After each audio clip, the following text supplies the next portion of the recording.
Very correct, Godwin. Today is a collab. It is hopefully going to be a chill and easy collab for everyone involved. And it's quite spontaneous, I hope. Here's the thing. There is quite a few people today. It's going to be a bit of a little party, I hope. Hopefully it's a lot of yapping and talking, not too serious talk. Anyway, before I get started, how are you all today? Doing fine, lurkers? You're doing fine? Hello, Nestory.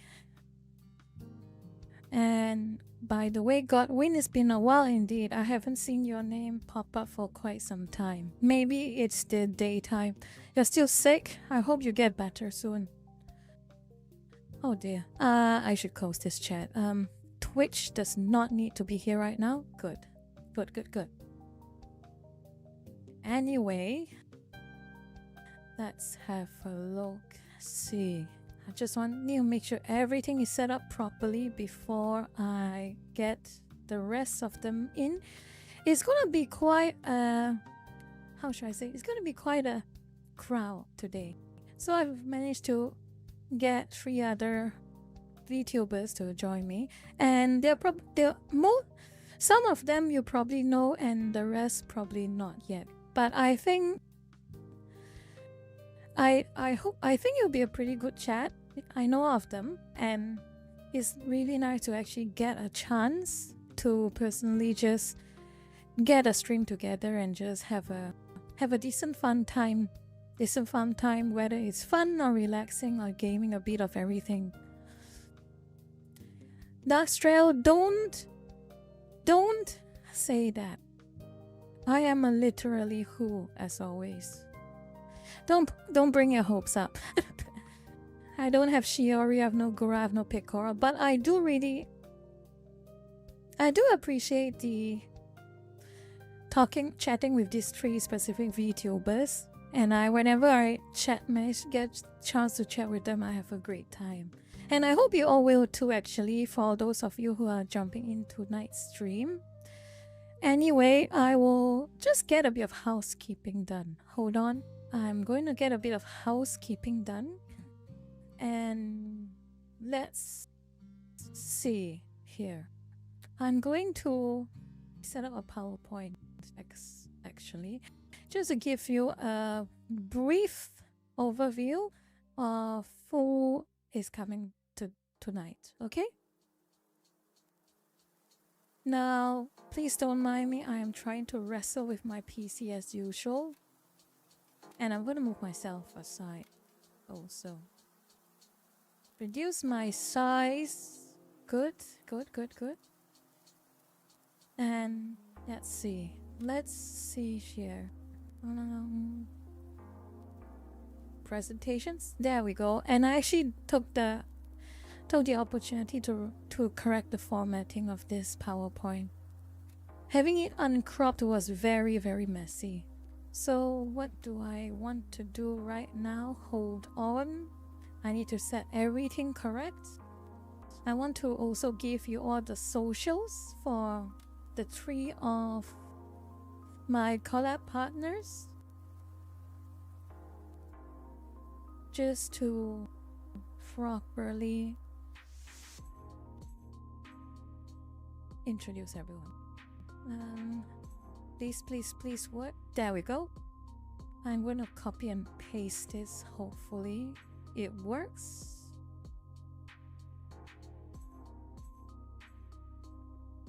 Please let me type. Okay.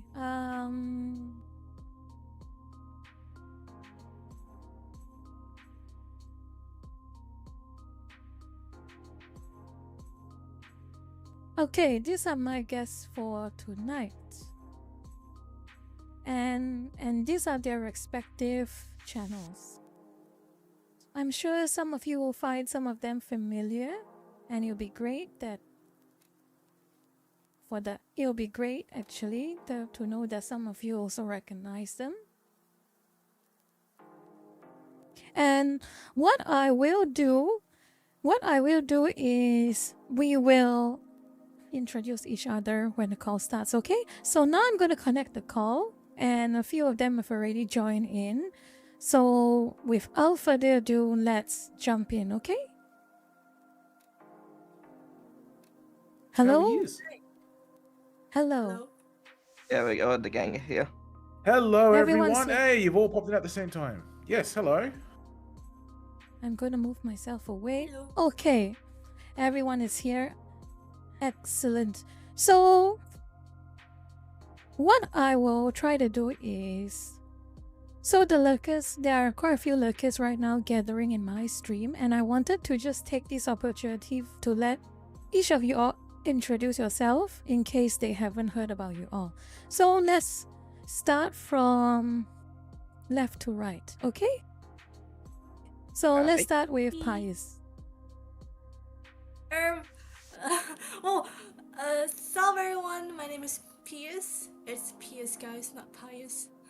Pius, okay. I am a history YouTuber.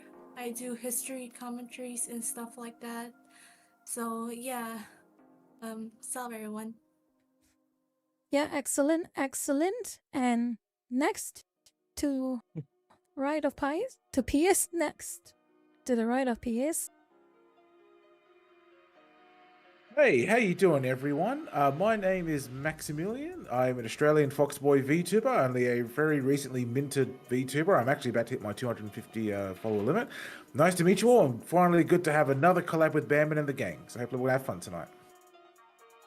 And the last one, he's also quite famous and popular among his circle, and I'd say I know him quite some time already, for a good few years, alongside every other one of you. So how about you introduce yourself, Rat?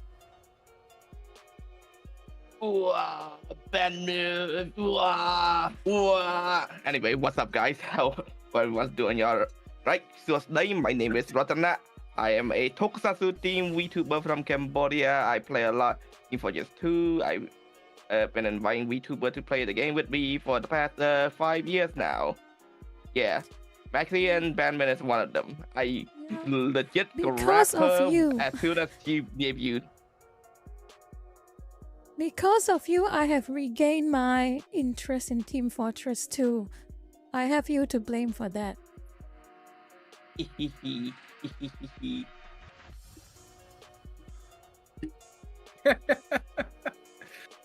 Oh, I'm basically effectively retired from Team Fortress 2 with the past that I've had from it.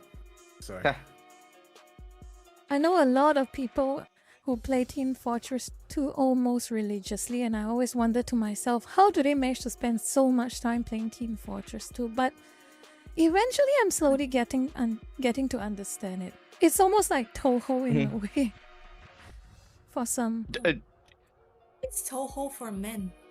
Wait, Toho Pretty is for men. much, there's like a big like Toho community in TF2 when, like doing like the middle like TF2 thingy to Higgy. Yes, Yeah, there's a lot there's of like a lot of crossovers. map mod animations with like Toho. It basically is just a Toho for men. yeah, Both are very gay. Yeah.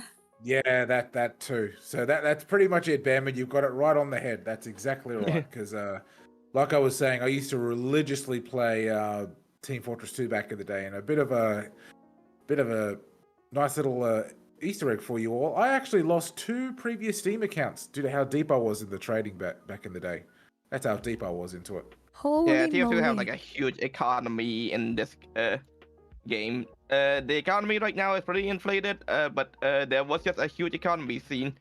You can like, if you want to, you can legitimately make a like trading business through this. I don't know how you do that. You have to actually learn economy for that, and I don't. I was literally right in it at the start, and that was actually how I lost one of my very first original 1.0 Steam account. It got broken into and stolen, because this is way before the trading thing actually kicked in. Like, you know, the trading features was put into Team Fortress 2. Yeah, that is literally had my story. account broken into and stolen. You wanna... How did the nightmare happen? actually? I'm kind of curious how it managed to happen. Basically, geez, we're going really far back to like early Hats Team Fortress. This is literally like a year before the Team Fortress 2 trading update actually is. So this is when, you know, drops and all that were coming in, you know, everyone had hats. Every hat was like legitimately worth money. Like you could have a Steam account, which is itself could be valuable depending on what games you had at the time. And if you had hats on it for Team Fortress 2, you have effectively doubled your Steam account value at that time. Sometimes more. But these are like very 1.0 stuff. I made the mistake back then of trying to stream. This is way before fiber in Australia and all that. And anyone remember those old Steam groups that used to be around? I don't even know if people even still use them anymore. I made the mistake of starting one. I still have mine, but it's dead pretty much. Yeah, geez, we're going back a long time. Yeah, I put the main account on that as the admin because then that was back when you could very easily find like the username of the account. There was no two-factor authentication, nothing like that. And I made the mistake of very badly streaming Team Fortress 2 back then. And the next day, my account was broken into and I lost the account. Oh, damn. That is horrible. That is absolutely horrible. And I can understand the pain of losing accounts. That is pain that I struggle to comprehend. It is that horrifying for me too. I got my account hijacked before, but I managed to get it back. But I lost most of my tier 2 stuff though. I regained everything back, so no biggie. Not a lot of sentimental stuff anyway. I was poor bitch. Oh man, back then that account was worth money. And then the second account, just to make a very long story short, unfortunately I was one of the really sweaty traders back then. And again, my account got broken into and I lost at the time. It was like about 2,000 Australian dollars worth of items. And Steam support said, nope, sorry. Oh boy. Well, no, you didn't do your account of due diligence supporting the account. We're wiping our hands. Go start a new account. And that was it. And nothing more that could be done. That is painful as hell. My goodness. Oh, yes. Oh, yes, it is. Yeah. But anyway, let's move away from that very dark topic because it's a very dark topic. Yeah. Holy crap, it is a dark topic. And I want to start something. Yes, I was actually kind of curious. Normally I let other people just guide me through their own topics to chat, but I wanted to just start and guide some of you all a bit, okay? In a bit of a chat. And I'm certain you all will have things to talk about. I'm making sure none of you all stay silent, okay? So, okay.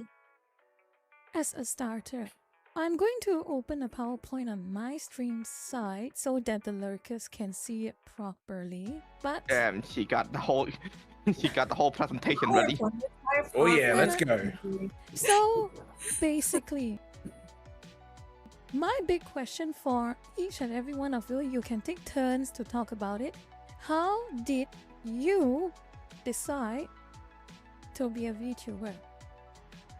What was the story behind you all? I'm sure you all heard my story when I think a few other VTubers asked me about it, but what was your story? Each of you. Your story is that every single lurker gaslit you into becoming one.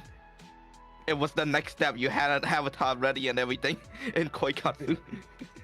Touche, rat. Touche.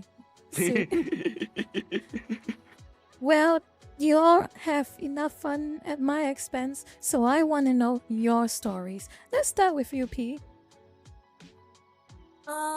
So it's a long story to be honest. I got introduced to VTubers by an ex-friend of mine. I'm not a friend of him anymore because he's a full-on weirdo, but like, that's another story. I started watching Kiryu Koko. And like I was inspired to like do VTubing because of her, but at first back then I had an old channel which I do VTuber videos, but like I deleted the channel. But then I started a newer channel which is this channel right now, and yeah, that's pretty much how I got into VTubing is because of Kiryu Koko in general. Very honest, very straightforward. A good inspiration. I think Kiyo Coco in many ways was a very big bridge for almost all of us who were not native Japanese and were not Japanese speakers. So before Kiyo Coco, like basically, Coco. yeah. Before Kiyo Coco, I like basically, yeah. Continue. Just continue your opinion. Okay, I like Kiryu Coco because I also like the Yakuza series. That's why, like, that's what I took interest to. That I took interest to her. Very good reason too. Very good reason too. And I really do appreciate Coco for making a bridge for VTubers between the purely Japanese audience to a global audience. But of course, within reason, of course. So I'm grateful for that in a way. Maxi, how about you? Oh man, you're all gonna love this. So, I was pretty much into VTubing, you know, at the start of a very particular worldwide event several years ago, which I'm sure you're all very, very well aware of. But it was on and off through that I was like watching people like as Coco or the HoloLives or other agencies, which shall remain nameless. But what finally got me the push, which was last year into it, I'm sure people have heard of Jigoro-san or Captain Chigi, the Capybara VTuber. Yep. Out of the blue, he said, "Oh man, I need an editor for my content," because that was back when he was still able to stream. And I basically decided to learn how to edit, and then halfway through the editing, he said, "Hey, Max, you want to join me on a stream?" And I was like, "Yeah, sure." It's like, "Oh man, I better get an avatar." And then I've just fallen down that bottomless pit, and it's still going now. And now here I am. I'm nearly at 250 after what 7 months of streaming, and I want to keep going. It's good. I enjoy it. It's really fun. I condolence this. Yeah, I know. Rip me. I remember your first incarnation, Maxi. Before that, you were a Lamia. And then you suddenly mutated into a fox boy. Oh Yeah. yeah, Maximilia is still out there. She's still around somewhere. I don't know where she is. She just kind of disappeared, and now I'm here. Excellent, excellent. Of course, Red, I am curious to hear your history because we never really got a chance to actually just get in a chat because it's always either really chaotic or it's TF2 chaotic. Yeah, so time for you to start talking. Damn, I'm having to stop talking. That's unfortunate. Anyway, yeah. It's not like 5 years ago because like that's like when I start seeing VTubing becoming a thing, and I really want to do that since it's something that I've been meaning to do for a while, like streaming in general, but I don't want to use my face because I am never comfortable with my face, and I noticed it, and I thought like being a VTuber back then, like during 2019, was just a thing that you need like a whole company backing you to like do or something like that. Yeah, I mean, you still do in like with bigger VTuber, but now you independent people can do it. Like I noticed that later around at the beginning of 2020 when around was it a Japanese VTuber followed me. I watched their stuff, got inspired by, hey, maybe I could do that as well.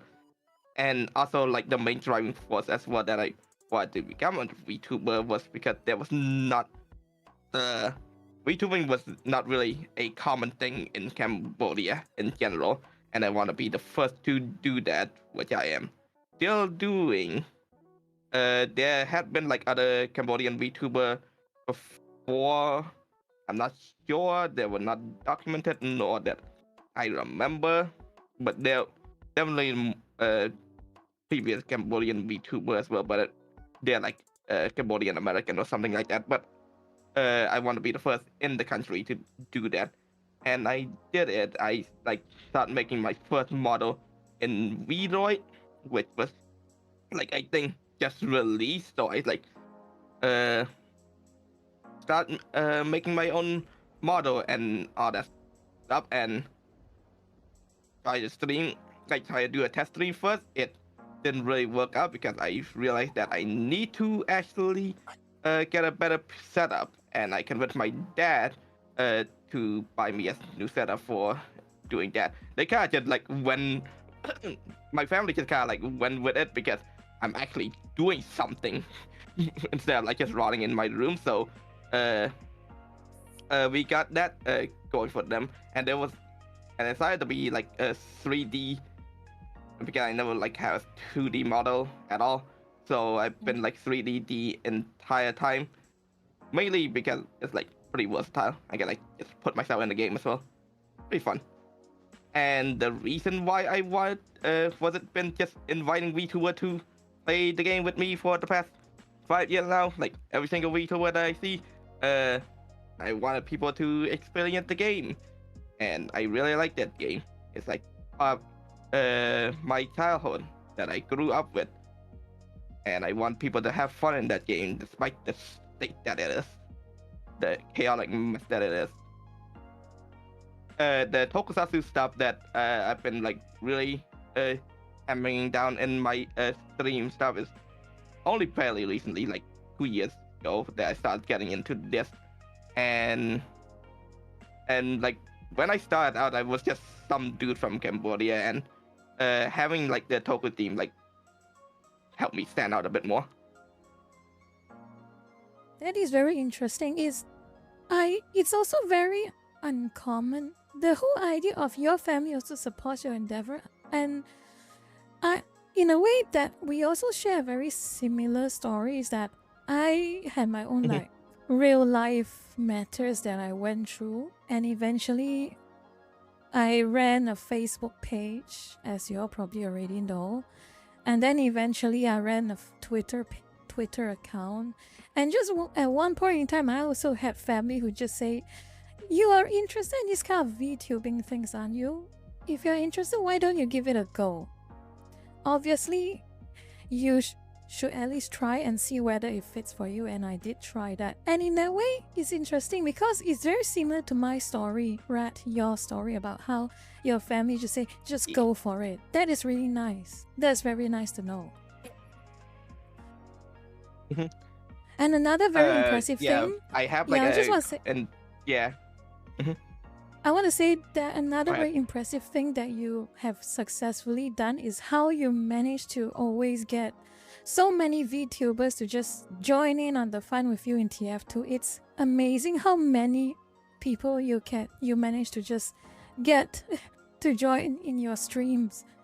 I'm always seeing someone new that I would not have seen if it wasn't for you, actually, Rat. Yeah. So continue on your what do you want to say? Yeah, was it my family like just don't really care what I'm doing as a VTuber as long as it's like not illegal or like go against the government or something like that. But yeah, they helped me like build a PC. I had that one incident where my CPU cooler leaked and like burned through my motherboard and GPU. That was a shame. So we bought two PC instead, so we don't have that incident happening again. And like later, within I think like 2 years ago now, almost 3 years now, we built like a whole studio just for me to be able to like use VR and all that stuff as well. I'm like actually the only person in this country that I know that have all these like VR set up right now. I think the only person is so cool. Like that is so would cool. know that has VR is the Corby. That is really cool. And one day I hope I can get my proper VR headset too. That I'm still so you waiting can do the for weird that shit moment. that we do in VR chat. Yeah. And the very odd thing is that back in when VR chat was a very big thing, I think just before the coup, and VR chat had become a very big thing, and at that time that was the biggest reason for people to buy a VR headset and all that jazz. And yeah, every time I tried to enter VR chat, but I didn't have a VR headset, so of course I was missing half the experience already. But funnily enough, At some point I just completely forgot about VR until recently again. Maybe one day if I get enough money, I'll try and plan out to get a VR setup. Yeah, VR is pretty affordable nowadays. Yep, pretty much good if you buy a Quest 2 or Quest 3. And then link it to your PC with Steam Link.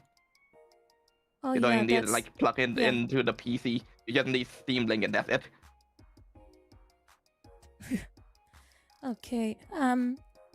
So that's I think that's interesting. And does Maxi and PS, you want to add anything else? Anything else? Questions or anything? You're allowed to talk now, guys. Yeah.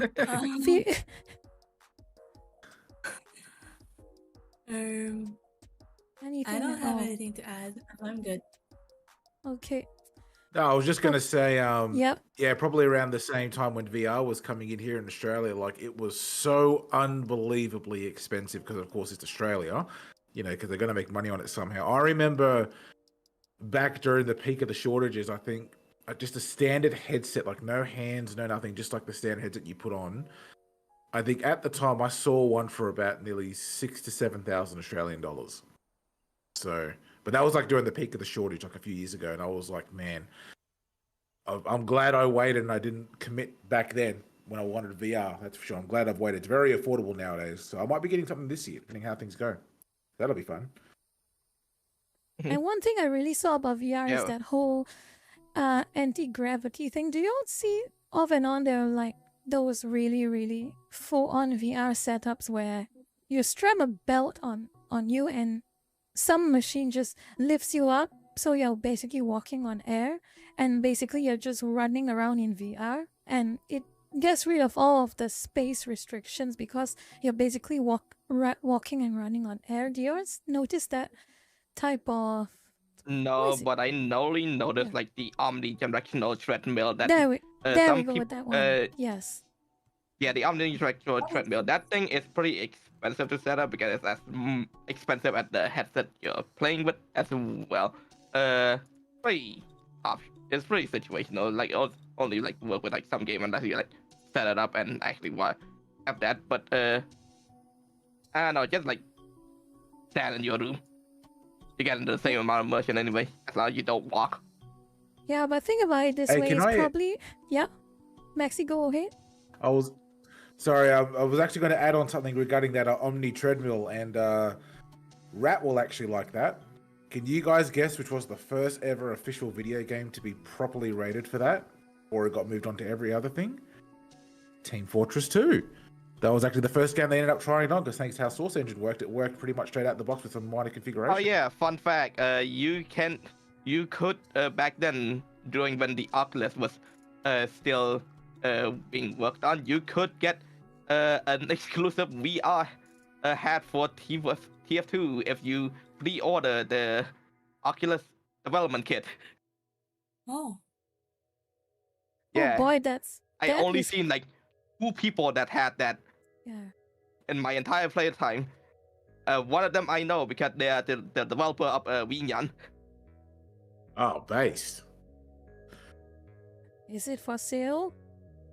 Is that hat for sale? No, it's untradeable. Fair enough. I can't imagine the it's price. Like those like gifted. Yeah. I can't imagine the price if it was actually for sale. Yeah. I mean, there's glitch item that can be for like exclusive item that you can only get because you order something, buy something IRL, like the TF2 Robo Sandwich. That one is like pretty rare, but I think that one is also tradable. The stuff that you can't trade is like achievement item you get from other game, like Poker Night of the Inventory. You can get like a lot like achievement. You can get a lot of TF2 item from that game, but the game is not on Steam anymore, so you can't get those items. That is gonna be a rare moment. Yeah, it's gonna be rare as hell. Yeah, there was a lot of games that you can like play and get some achievement and get like free hat from it. I think you can still get a free hat from Alien Swarm. and it's also another Valve game. But yeah, I remember that game. I think I have that on my library too. Maybe I'll see how they Yeah, how it's a free game. Yeah. Do you Anyway, guys remember Yep. when you could be able to pre-order games to get hats on Team Fortress 2? I recall I don't that. think it's pre-order. It's more like a bonus if you buy and do the achievement in the game. Oh, okay. I know of 2 games that did that, and this is really going to show my age, and I'm Mhm. glad I didn't buy either of them. Homefront: The Revolution had a headband or something for Team Fortress 2, and that Oh game boy, completely that bombed. game. Yeah, that game. That's Wow. really There was this. That's Where how is a far weird back we're game? going. Well, no, it's quite recent. I thought the game was kind of recent. I guess I'm. Oh no, then am I old again? That game feels Homefront: The newish to Revolution. me. Yeah, that game still feels so newish to me. And P, you might 2016. like Yeah. the premise of the game. P, do you know the premise of the game? PS, you know the premise of the Yes. game? Yeah. Homefront: The Team Revolution. Fortress 2. No, Homefront: The Revolution. It's probably something that might be interesting to you. I'm not sure. But the premise would probably be very interesting. Well, what is it about? What if Okay. North Korea took over the world? Okay, Yeah, that's pretty much basically, it. long story short, yeah. Long story short, we had the story was that Kim Jong-un, was a completely different individual than what we know him today. He was like basically something akin to like a genius in that it's like a fan fiction of history of sorts. Somehow he managed to unite North and South for some reason without the South Koreans actually objecting to any of it or resisting for some reason, and he managed to integrate South Korean technology into North Korea, which they now call the Korea or Greater Korea, something along the lines of that. And for some reason, magically, the world economy was on the free fall except North and South Korea, which is now just Korea, and eventually the US was having like some kind of recession, and somehow I have no idea how they managed to answer all of these loopholes, but Korea ended up invading the US and occupied a lot of the US. Wow story. I'll give you another bit of deep lore about Homefront as well, if you all want to hear it, because you'll all Go laugh ahead. about this. Yeah. Go ahead. All right. So, I wonder if anyone remembers the developer's previous game, Frontlines: Fuels of War, right? Yes, Homefront was I meant to be remember the that. sequel of that. Oh, I know, and I yeah. pre-ordered and I lost the deck of cards in my last move. I had that for nearly 10 years. I love that Yeah. deck of cards. Mm. Yeah, so that was actually meant to be the sequel, technically, but things didn't work out. Usual stuff, right? Yeah. The thing is, Homefront was originally meant to be like an open world, like resistance game. Like, you're going to run the US resistance somewhere in California, before all the bad stuff happened, with Yeah, modern yeah. things. But of course, none of that came true, because you want to know how people found out that nothing that they had promised the game was going to be was actually in the game. The I'm curious. PlayStation 3 version of Homefront got leaked. This was back when Mhm. custom firmware for the PS3 was still a big thing, right? And someone showed up and said, "Hey, I got a copy of Homefront: The Revolution for the PS3. I've just dumped it. Can someone please confirm why the whole game is 780 megabytes?" And everyone immediately went, "Oh, you've probably got like a bad copy or something." And then someone else leaked another copy, 780 megabytes. And then people started playing it. This, I would say, will probably be the first time. Oh, wait, how do I even word it? It's like a rug pull of a video game. They literally promised like this massive world of doing like resistance and fighting and all that. And it was literally like a 3.5 hour long, like just shovelware game for the PS3. And like Wow. people were like getting the same game on Steam, and people were genuine outrage at the developers at the time. Wow. Yeah, that is a wild That's insane. story. back then, gaming has as much weird things as it is right now. Not right now. We have the oddity that is Assassin's Creed Shadows. I'm sure all of you all have heard about it now. Yeah, it's all over Twitter. All over everywhere, unfortunately. And the game just came out, and the quadruple A quality game reached a current peak of around, give or take on Steam charts, 42K. That is a little bit sad. Well, of course, there's still weekends until we know what really happens. But what were you when you saw the whole thing about Assassin's Creed Shadow? What do you all think about it? I genuinely do not care about any new Ubisoft game. I like their older one. Please bring back Prince of Persia 2 Throne. That one was way better than whatever Metroidvania you're trying to make with this game. Seriously. Wait, is the new Assassin's Creed game the one with like the Middle Eastern team? No, the new one is in Japan. It was in Japan. So the one before you're referring to is Mirage, which is the game directly before this one. Okay, I gotta be honest with everyone. Does anyone even remember Mirage? Because I didn't even know it came out. Nope. That's how forgettable I didn't even know the game exists. A Mirage. I didn't even know the game exists until some YouTuber say, hey, this game exists and we are reviewing it. That was how forgettable that game was. It was literally a mirage. Ironically, that was the one I remember the most. Well, that's really ironic. Assassin's Creed game nowadays, like, it's just another open world. Assassin's Creed nowadays is just another open world game that Ubisoft owns, because like Tom Clancy is an open world, Watch Dogs open world. Well, that's part of course. Far Cry, Assassin's Creed now. What else is open world now that Ubisoft just owns? I think it's just all of their products now, isn't it? Every I can't wait to see Uno became a. I can't wait to see Uno became an open world. They probably would. Don't challenge Ubisoft seriously. Really, don't challenge Ubisoft. Well, the only game that I think that they currently have in their current lineup that is not open world or anything related to it is potentially the last game I think I'll ever own from Ubisoft, because I've had it for so long. Trackmania. Oh yeah, Trackmania. I forgot they own those. I still play it. Yeah. I love that game. It was one of the first racing games I ever played, because thanks to it being a time trial, I could literally run it on dial-up back in the day. Well, let's be real here. As much as we don't like Ubisoft as it is right now, but Ubisoft has made very, very good games in the past. A shadow of its former self. Yeah.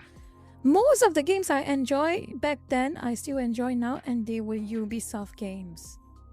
One of them was, I'm sure you'll probably remember Rainbow Six before it went to whatever it is now that it is. My last favorite one was Rainbow Vegas. Six. There are Vegas 1 and 2. When I played Vegas 1 and 2, I was thinking to myself, Ubisoft, what will you come up next? I'm so excited. And you know, there's a very funny story that you'll probably have you heard of the tragedy of Rainbow Six Patriots? I've heard of it. I think I heard, but then they turned into Six Siege instead. Yeah, the whole idea was that Rainbow Six Patriots was going to be a very... I hope y'all don't laugh if I make this comparison, but it was going to be like something along the lines of, imagine if Last of Us, the first Last of Us, the whole moral gray area of morality turned into a Rainbow Six game.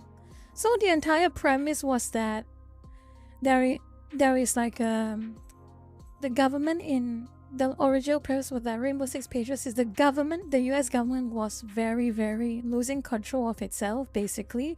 And a group of so-called freedom fighters rising up and increasing in numbers just to resist the US government. And basically, long story short, it's what you usually see. Resistance, violence, and politically driven resistance. And the whole idea was that I think eventually Rainbow Six was supposed to go fight off this group of quote unquote patriots, which were basically a politically motivated group. And eventually they'll see a lot of gray area, such as you'll find out what these hate individuals, what were they thinking when they set off to do all these things. It was going to be a very big, like, I would say almost controversial game. That's probably why Ubisoft got rid of it, I guess. But if they actually stuck with it would have been a pretty interesting experience. Imagine Spec Ops The Line, but as a Rainbow Six game, I think. That was the pitch. Oh, Spec Ops was a treat. Yeah. Oh, It was very Spec interesting. Ops. Yeah. Oh. But the key thing was, it seems, unlike Spec Ops The Line, where your players, you really had no choice in doing everything. You did all the terrible things yourself. In Rainbow Six Patriots, the whole idea was that you get to make the choice. And the consequences of the choice would be reflected in later stages in the game. But of course, too controversial, and they, for some reason, canned the entire project for Rainbow Six Siege. That's one of the reasons why I used to love reading about like just Tom Clancy books in general. Like, sure, they had, like, you could say good and bad guys, but man, there was a lot of dirty work that got to before you had to do before you got to the ending. And well, actually, funny enough, it was actually the original Rainbow Six game that nearly made me enlisted the Australian Defence Force, and I got talked out of it as I grew up. So it's just... Rainbow Six Patriots. Yeah. Yes. Ubisoft game. No, Tom Clancy is a writer. He's a writer of military, political fiction, and thrillers. Oh, His books are quite famous. I remember they have a game. Splinter Cell. Yes, Splinter Cell. Yes. That's one of the games that almost everyone wants a return, but they cannot trust Ubisoft to bring it back in a respectable way. That's the problem. Oh. Yeah, we all want Yeah, Splinter Cell to be back. To be honest, I think it's better with how Ubisoft is going that Splinter Cell stays in the back. Exactly. Because with how bad everything has looked with Assassin's Creed, you know what? With how things have been going the last few years, let's give Tencent a go. Let's just see how they go. Yeah, interestingly enough, you know Delta Force, the original games? Yes, I had the original Delta Yeah. Force games growing up. Yeah, Delta Force had this similar treatment, I think. When Nova Logic, I think, basically stopped existing, the original devs for Delta Force, they gave it to, was it NetEase? I think it's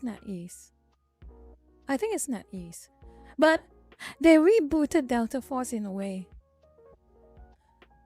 The multiplayer game is fun. Yeah, multiplayer is fun, but the Black Hawk Down campaign was like, it's not. Which Delta Force they were talking about?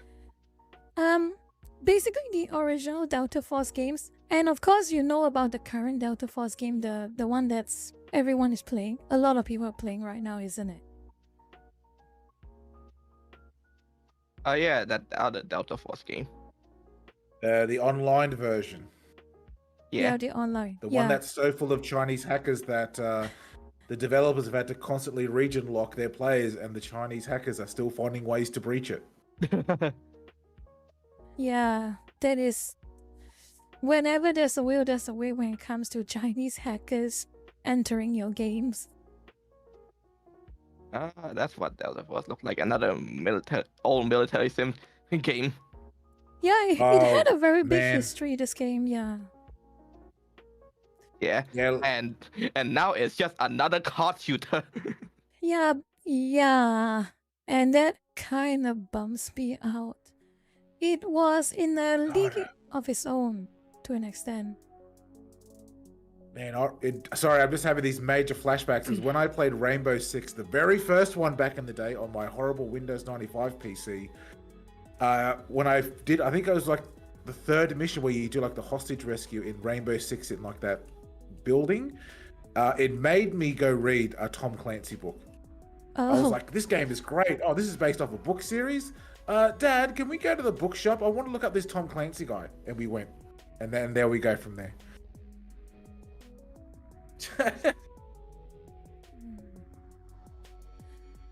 Oh, man. And then I nearly enlisted in the Australian Defence Force, and I'm kind of glad I didn't. But actually, I want to go back to Assassin's Creed. Game would work. I think that Delta Force game would work well as like, I don't know, armor-like game instead of like just Call of Duty. Can you guys hear me? Yeah, Yes, we can. yes. Hearing you loud. Okay. Yeah. But I want to move that back into the topic of Assassin's Creed to an extent, and I think I want Pia's opinion on this. What are your thoughts on Assassin's Creed, the original concept of it? Basically, you have so much historical loopholes, and the whole idea of the original Assassin's Creed series was to fill in those loopholes with the fantastical. So what do you think about the whole concept, PS? When you first heard of that game, that series of games? I mean, from what I can grasp, it's like a historical based game, but like a little bit of pinch of fantasy, right? Because I never played a Assassin's Creed game at all. Oh, you should give it a try. You should at least give the old ones a try. I would say play at least the first and second games. I would say as a start. The original Assassin's Creed games were quite an enjoyable experience, and I think since you are very deep into the whole research into historical topics, I think it's something that you might actually enjoy.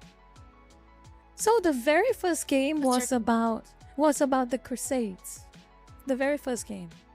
Oh. And yeah, the second game was about the Italian Renaissance period.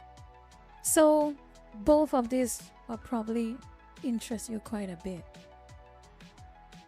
That does sound interesting. Yeah, and the whole idea was that it's not really spoilers, but maybe there's like a synopsis of sorts. If you ever want to actually play Ubisoft games, play the very old games, because anything current is not worth your time or your money. The whole idea of Assassin's Creed 1 was that during the Crusades, there were a lot of key historical figures. I'm not very well versed in the Crusades history, especially the key players during the Crusades, but the whole idea was that there were a lot of assassinations back in the Crusades, a lot of key figures from both the Saracens as well as the Christian side.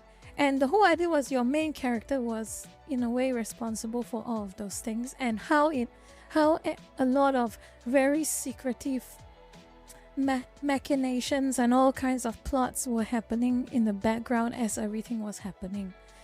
It's a very interesting concept for a game when it first came out. So it makes it all the more painful what it has become right now. You actually sold me. I'm actually gonna check out the game after this. Yeah, I play would all also Ubisoft recommend the games. principles series. Yeah, play all Ubisoft games. Don't play anything new. All Ubisoft is long gone. The only Exactly. Ubisoft game I played once was Tom Clancy's Splinter Cell, and I did enjoy it quite well. The first one? Yeah, the first one. Yeah, the first one. I played it too. I used to play on the PS2. And it was... I played it on my... Yeah. I played it on my 3GS. Oh, 3? Oh, 3DS. Okay, that is. That's if the you way ever to get do the, it. that is a way to do it. It was not the worst experience, but if you actually get the chance, if you get a better PC, or you can actually try with your current PC because it's still it's an oldish game, it might be able to run it. Play the original PC Splinter Cell. It's a very different experience to the 3DS one. I Another- think I might just don't play any like handheld. Yeah, That was back in the day where every handheld got a copy of the game, no matter what. No matter what it was, it got a copy to try and get that tiny bit more profit out of it. Yep. and Maxi, I think only you and I will know this, but I'll be surprised if PS or Rat knows about it. But do you remember the N-Gage? The N-Gage, yeah, I've seen videos about it. I nearly bought one. Oh boy, you nearly bought one. It was Our Oh, family was boy. too broke for that. it Oh was man, would such you a like to hear the phase. very short story about that? For PS, probably she'd be interested. It's a very interesting story, the N-Gage. I'll tell you my little story about my end. Well, I was literally minutes away. I nearly got it as a birthday present. Unfortunately, Western Sydney had an electronics boutique. Anyone remember that name by any chance? Shows my EB age. Games. Yeah, EB Games now. Yeah, but it's original iteration of Electronics Boutique. That's how Yeah. far back we're going. What a classy name. I remember that. Yeah. The one where I lived in a city called Blacktown. I don't live there anymore. I've moved way away from that city here in Sydney. The one EB Games that whole region had was the official N-Gage distributor for Western Sydney, right? And they had in this small shop an enormous section for the N-Gage. And and back then I was like, oh man, there's portable Doom on this, and I've got a mobile phone. Oh man, that is so cool. Oh man, I can play Doom. Oh, that's really cool, man. But at the time, it was like 600 or 700 Australian dollars, and that's back in the old Australian dollar when it was really strong and it was worth a lot of money. And I remember looking at it, and I'm like, I'm not going to use this very often if I buy it. Like, I'll play the game that I'll get Doom and anything else on it, but that's it. Like, who am I going to talk to on the phone? A mobile phone? No, I'm not going to use that. It's going to be a portable game system. And then I made the very right decision of walking away from it. And then, of Very course, right decision, the next yeah. week on Australian news, the N-Gage, of course, is collapsing in real time all across the world, you know, with the news reports and all that. And I remember watching the TV that time, and I was like, wow, okay, I just saved potentially my family $700 or something. So I'm so glad I didn't buy it now. It was amazing how heavily marketed the N-Gage was. Almost every games journalist back then talked about games on the N-Gage as well. They did actual formal reviews of games on the N-Gage. It's baffling. And of course, the way you hold that phone was very, very wacky as well. It's not the usual way You know you what- hold phone. You know what's funny, of course, yeah, like you said, every major game review and tech company was literally calling the N-Gage like the official evolution of the mobile phone, right? Or the cell phone. And then, like, as soon as the company collapsed, every single company and reviewer just completely ragged on the N-Gage. Like, it just, like, immediately within, like, a week of it all happening, they're like, oh no, this thing is a horrible device, don't buy it. Some things never change. Games journalists never change. They follow where the narrative is. Exactly. I think games journalism has an even longer history of doing such things than what we experience in 2014 now. Man, things sure have changed. I remember when I used to actually buy the magazines in school, and even then, back when I was in high school, I was like, man, I'm noticing a change in these. I remember one time in like one of the Australian gaming mags, or the rags, I should say now, because what a waste of money they were for $15.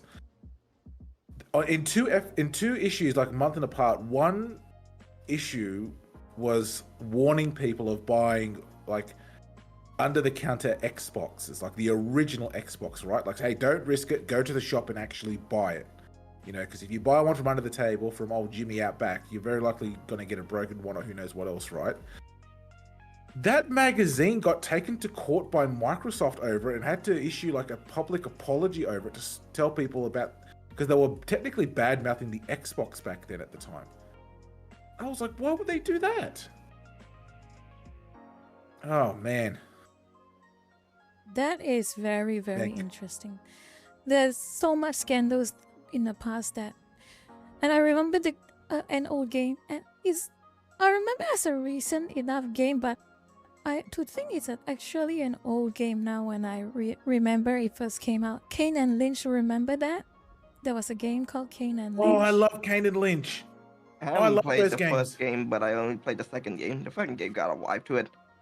Yeah, It's the gross as first hell. I one. love it. Yeah, the first game was... I got the game as well. I tried it. It was okay, not really all that good though. But the big problem was that GameSpot used to have one games journal who actually one of the few games journals who actually did journalism, as in he gave honest opinions based on whether he had fun in a game and all that things, and he made the mistake of saying Kane and Lynch was not enjoyable for him. And at that point in time, yeah, and GameSpot was plastered with Kane and Lynch marketing throughout the entire site. And the fact that one of the reviewers, he was a very big games journalist at that time, and he didn't give a very good review for the game. And for some reason, it was controversial. And eventually he left GameSpot. It was so sass, basically. The entire thing that happened. Man, I loved those Kane and Lynch games. They were so unapologetically violent and like just so different. I loved those games, especially what Rat said. Number 2, I am so glad it finished at number 2. There was no way they could have topped Kane and Lynch 2 with how it ended. Yeah. The guy ended off like a weird cliffhanger. The guy just like went on a plane, just fuck off Hong Kong, and we never heard from them again. I know, but how do you like make a sequel to Kane and Lynch 2 after the whole game you've played? All the stuff, all the triads, all the government and everything. Even when I finished the game, I was like, they can't top this. Like, this is where the game has to end, the series. This is it. 2 games. We're done. That's it. We're finished. We can't go further than this. Would you all say that Kane and Lynch is judged too harshly, especially the second game? Was it judged too harshly? Oh, absolutely. Absolutely. Absolutely. It was one of those games that was, I would say it was ahead of its time. I would say where we weren't ready for a Kane and Lynch game or series, especially with what they were doing. It was a massive risk. Like, there was a good time in Australia. You couldn't buy Kane and Lynch. They were officially banned in Australia for a good few years until they just magically turned up on the shelves. So, just with the violence and all that was in it. But it's like how people, like you said earlier, Bam, with Spec Ops The Line, people are starting to go back to it and they're starting to understand what they were trying to do with the game. Because when like Spec Ops and Kane and Lynch came down, people just immediately ragged it. Like, they just wrote the games off. But now, it's like people are looking back and oh, I understand what they were trying to do now. Oh, this is like one of the best games ever made. Or they're like, oh, this is like the beginning of like something really big going forward. But they couldn't do it. It was just too ahead of its time. The curse of sometimes being a bit too ahead of its time. A lot of the times, Exactly. It's just a matter of coming out at the wrong place at the wrong time. It's unfortunate in a way. But I do have to admit, Like Kane and Benny. Lynch once, yeah? Cool. No, sorry, you go on, then I'll say Yeah, something. but I do You have to admit, Kane and Lynch 2 looked interesting, but I tried Kane and Lynch 1, it was not good. The But the entire idea of part 2 was what interested me, but I never got a chance to play it. I just never bothered, I think. But if I get a chance to play it, I might. Maybe. Yeah. I was going to say, in that case, for that part, yeah, it's the kind of same the situation like with the Hyperdimension Neptunia games. Like the first game was effectively the test bed for the developers to try everything, and the sequel was like, okay, this now we know how things work. This is what we want to do. I was just going to say, especially in today's gaming climate and political climate, could you imagine if Kane and Lynch 2 came out today? Like, they are literally fighting corrupt cops in Hong Kong. You are a part of what are they? The triads, I think they're called in Hong Kong. And then you turn on the triads. You are committing domestic terrorism in Hong Kong. You are literally, in that case, being tortured by pro-government triads in Hong Kong. And then it Was just it goes Hong Kong? on I recall it was and on Shanghai. and I think it was Shanghai. It was Shanghai. on. Was it in Hong Kong? I don't recall. If it like- was Hong Kong, I would definitely know. I would definitely know if it was Hong Kong. Oh, But maybe it was Shanghai, but yeah. again, very similar. Could you imagine if that was released today? Holy crap, would the Chinese government flip a table over that? Yep. They would absolutely Yes. go off it. Yeah, it was in Yes. Shanghai. Oh, Yeah. my mistake. Sorry. Yeah. But again, a little bit. I'm sorry, but I just can't help it. But I'm going to get just a little bit, okay? Political. Okay? A bit. Yeah, yeah. Uh-oh. Yeah. Oh, here we Oh, go. Here don't we go. We're an own me. hour into the stream chat. Here it is. I'm just going to get a little bit. It's not going to be something very serious, okay? But it's political. I remember back before, a specific Disney character who likes honey ran Yeah. the government. I remember before all of that. I remember back then mainland was such a I actually had reason to believe back then that mainland was actually heading towards a truly moderate path, actually. During Ho Chen Tao and Wen Jiabao's period, they actually made mainland into a very moderate and kind of like is progressing towards being a bit more fair to the citizens. And it was during that climate, that's why you say Kane and Lynch can come out, and other than games journalists ragging on it for not understanding the game, that was the extent of it. The Chinese government did not start anything, any formal complaints. So now after the original leaders of mainland is now replaced with the one we already know now, I think you're completely right, Maxi. This game would not fly right now, especially with how ego-driven the current leader of mainland is. It would not. I would guarantee Kane and Lynch 2 comes out tomorrow. There will be official written letters of complaints to every government who sells that game, to the point where I would say, with how bad Kane and Lynch 2 is in the context of like the storyline, potentially like full-blown sanctions of like the early level if the game is sold. That's how bad I think it would get nowadays. So it I really think would the pick. Chinese. Yeah, pick your poison. Come out when it's a bit too ahead of its time for most gamers to understand it, or come out right now when gamers can understand it, but the government is going to have your neck. Really pick your poison at this point. Oh man, I kind of want it to happen. That would be such an amazing show to watch just from the sidelines. Real. That is But my yeah, it's a political- very good game, very ahead of its time. I highly Yeah. recommend if you guys can go play Kane and Lynch 1 and 2, go do it. I played There one. you go. Or watch it. Yeah, play one, but if I get the chance, I'll see if I can grab part 2. Hey, Bandman, Yep. can I tell you something? What? You can do the entire campaign of Kane and Lynch 2 in co-op. Yes, I remember that. You could do that too in part 1. It's Maybe we should both do it. Yeah, one is just it's an older game, so you have like configure some stuff to like actually get working. As with every old game, yeah, that's unfortunate. But Yep. not a bit of tinkering won't Wiki hurt. is Yeah, fun. a bit of tinkering isn't so hard in the greater scheme of things.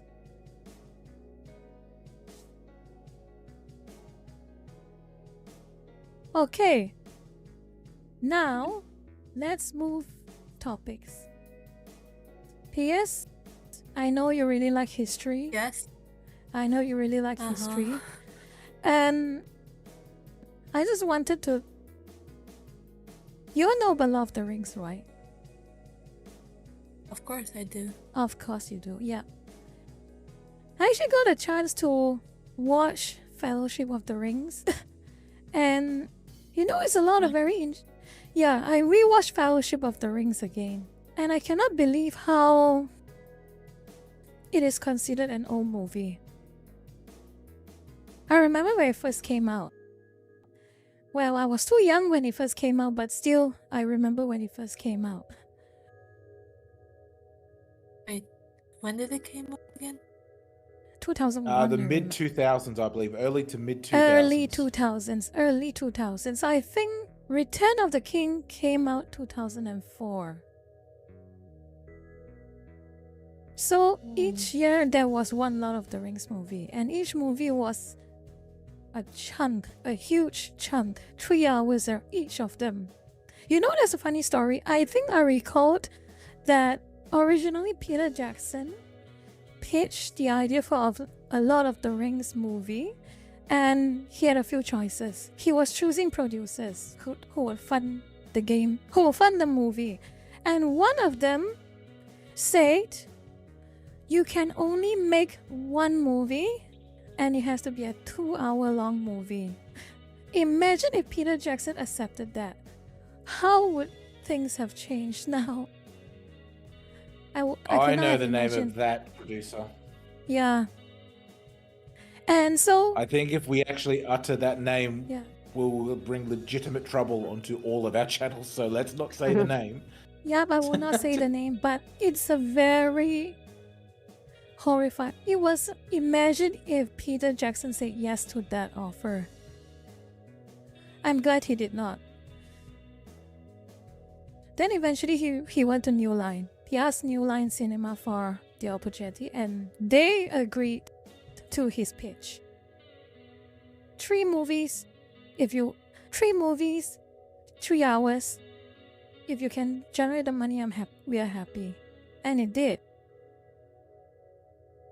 Oh, I remember when Fellowship of the Ring came out here in Australia, because it was around the same time like Star Wars and Harry Potter were coming out, and that was like the big 3 you had to pick when you went to the cinemas. It was Harry Yeah. Potter, Lord of the Rings, and Star Wars.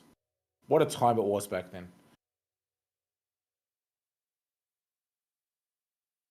Well, if I had to choose again, I'd choose Lord of the Rings again, to be honest. But eventually I will watch all 3.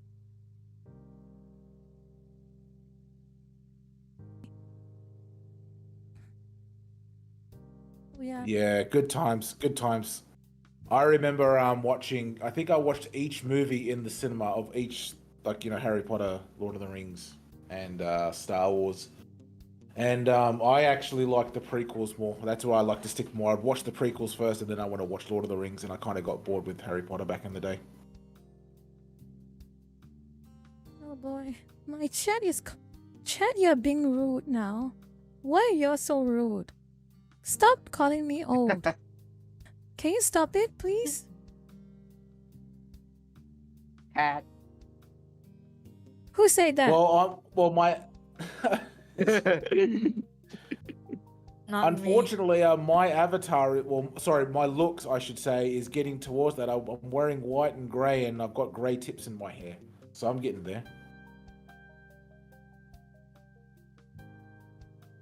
Yeah, any old people in chat?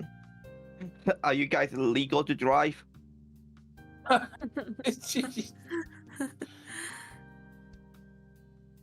is very interesting? Oh, and look at my yeah. chat. Look what happened in my chat. My friend Tomion said Haxamillion. Oh my goodness, Tomion. Oh goodness me. Goodness me. What a choice of words. What a choice of words. And while we're just talking, hello, Tomion, Cypher, and everyone else in my chat. Hope you all are enjoying the yapping of all of us. Thanks for joining in, everyone. Don't you even think about it, Cypher. I saw that. Don't even think about it. I mean, Yep. when I think about it, I actually never watched the kinds of like Harry Potter, Lord of the Rings, or even Game of Thrones, solely because the fact that I just can't stand watching seasons of like shows. Oh yeah, I can completely understand your feeling about it, but if there's ever something you should watch at least once in your life, it is the 3 Lord of the Rings movie, in my opinion. You will not regret it. Yeah, and especially it's very interesting because you can really see Tolkien's influences and also Peter Jackson to an extent, but you can really see the influences from real life that they really draw inspiration to. And the whole part of, I don't know whether you have heard of the various like factions or cities in Lord of the Rings PS, but have you heard of Gondor? I don't know what that is. Oh, that's a shame. But that's a shame. You really have to watch Lord of the Rings. You really should. It's inexcusable. And you probably won't do, Alright. and yeah, serious talk, you won't regret watching it. And I'll look into it. please pretend Rings of Power never existed. Please. Why? Why? Let's just say Lord of the Rings of Power, that Amazon series, is a cursed series. You can pretty Alright, much compare it to fan fiction. It is not accurate. Very Oh, non-canon. Yeah, I understand. yeah. I Oh, would what's the one like in my to add chat? on to that Yeah. that the Continue. Yeah. Oh. Just finish yours. While you and work I'll- the chat, I was just going to add that the Rings of Power by actual fans of the Lord of the Rings and J.R. Tolkien has disowned the Rings of Power. Like an actual fan of Tolkien has understandably unpersoned Rings of Power. It does not exist. So Oh, by the way, someone in my chat, I am honored that you have chosen to spend your birthday on stream watching me and us. Happy birthday, Varin. Say happy birthday to Happy Varin in my chat. birthday. Yeah. happy birthday, Baron. Hope you Happy have a good birthday, day, man. and thanks Baron. for tuning in. Yeah, that is. I hope you have a good birthday, and I hope we don't bore you. Yeah. Okay, shut up with that band. Can you don't mention that Cowboy Bebop? Don't mention that band something something. No. Okay. Okay. Am I still connected? I hope I'm still Yeah, so connected. Oh, Oh, thank goodness. what is that? This has been happening to me repeatedly for the past few weeks. I am so paranoid that my internet connection just suddenly disconnects. So every time, if my chat is quiet or if everyone here is quiet, I have to ask, am I still connected? I'm so sorry. That's okay, Banman. It happens. Yeah, don't worry about it. It's all good. Okay, I think I've gone through with my topics. Anyone have any topics, anything that they want to talk about? Not Any of you really, three? as I had to come on here just because. Oh yeah, you came on Well, here. we just can speak- still talk about things from like the 2000s if you want. That is a good point. Let's see. Oh yeah, that's I'll what bring up. I'll bring up some. Yeah. No. Sorry, I think I you got Banman. Sorry, you burn. something that has been running in my mind a bit. I suppose you all heard of the King Arthur legends, the Arthurian legends, right? Yeah. You mean face face day night? No, as in outright the Legend. Arthur. Yeah, the actual Arthurian legends. I thought you I'm were just- talking about the Three Kingdoms. Yeah, I was thinking about that, and I was just thinking about. I remember PS. You always talk a lot about Roman history, and one of the things that I thought about when I thought about Roman history was that one very odd King Arthur movie that I used to watch. It was like it was quite an old. Yes, it's a very interesting King Arthur movie, and it took place during the late Roman Empire. So basically, the entire idea was that King Arthur, who will become King Arthur, his name was, I recall, Artorius Maximus or something along that lines, and he was, instead of a king, he was a Roman general. And his Knights of the Round Tables were basically various swordsmen and warriors from across the empire who joined with him to, at that time, fight off the Anglo-Saxons invading Britain. Yes, I think we have watched the same movie, Bandman. I think I know the exact one that you're thinking of. Yeah. Yes, have you ever imagined that King Arthur would be a key figure in Roman history? I have never thought of that. Well, you're in for a treat. Let me have a look. I'll see if if you all can see my screens, but let me see. Yeah, I see it.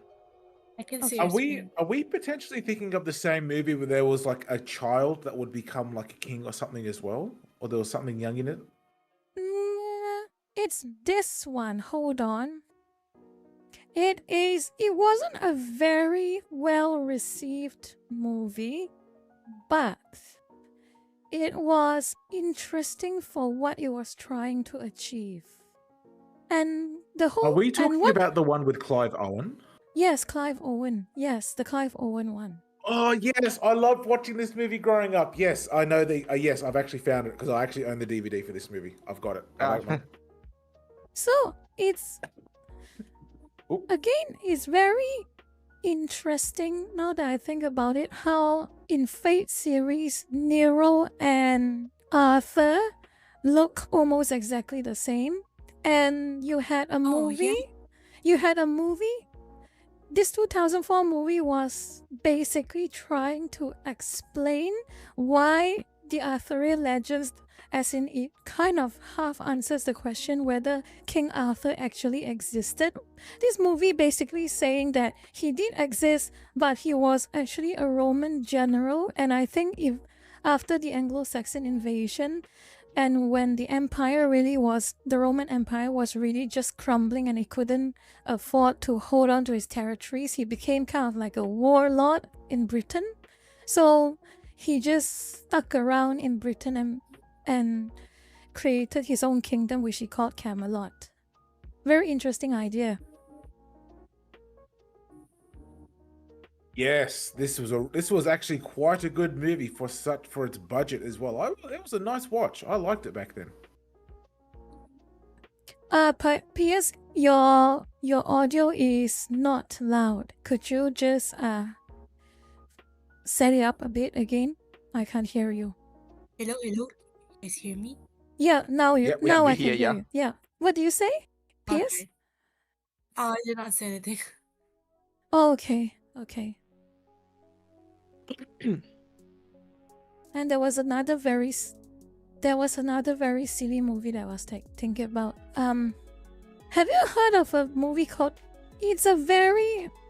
How should I describe it? It's a very mainland propaganda movie, but it's another very funky movie that I got the chance to watch.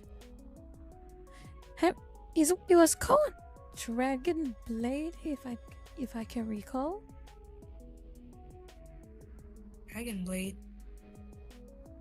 I recall it's called Dragon Blade. Yeah, I found it. It is not a good movie by any stretch of the imagination, but the idea behind it was again something very interesting. Let me see if I can find a good picture of it. He had a lot of very good actors as well, which was very baffling to me, but I suppose I can chalk it up to mainland China has a lot of money. The whole prospect was that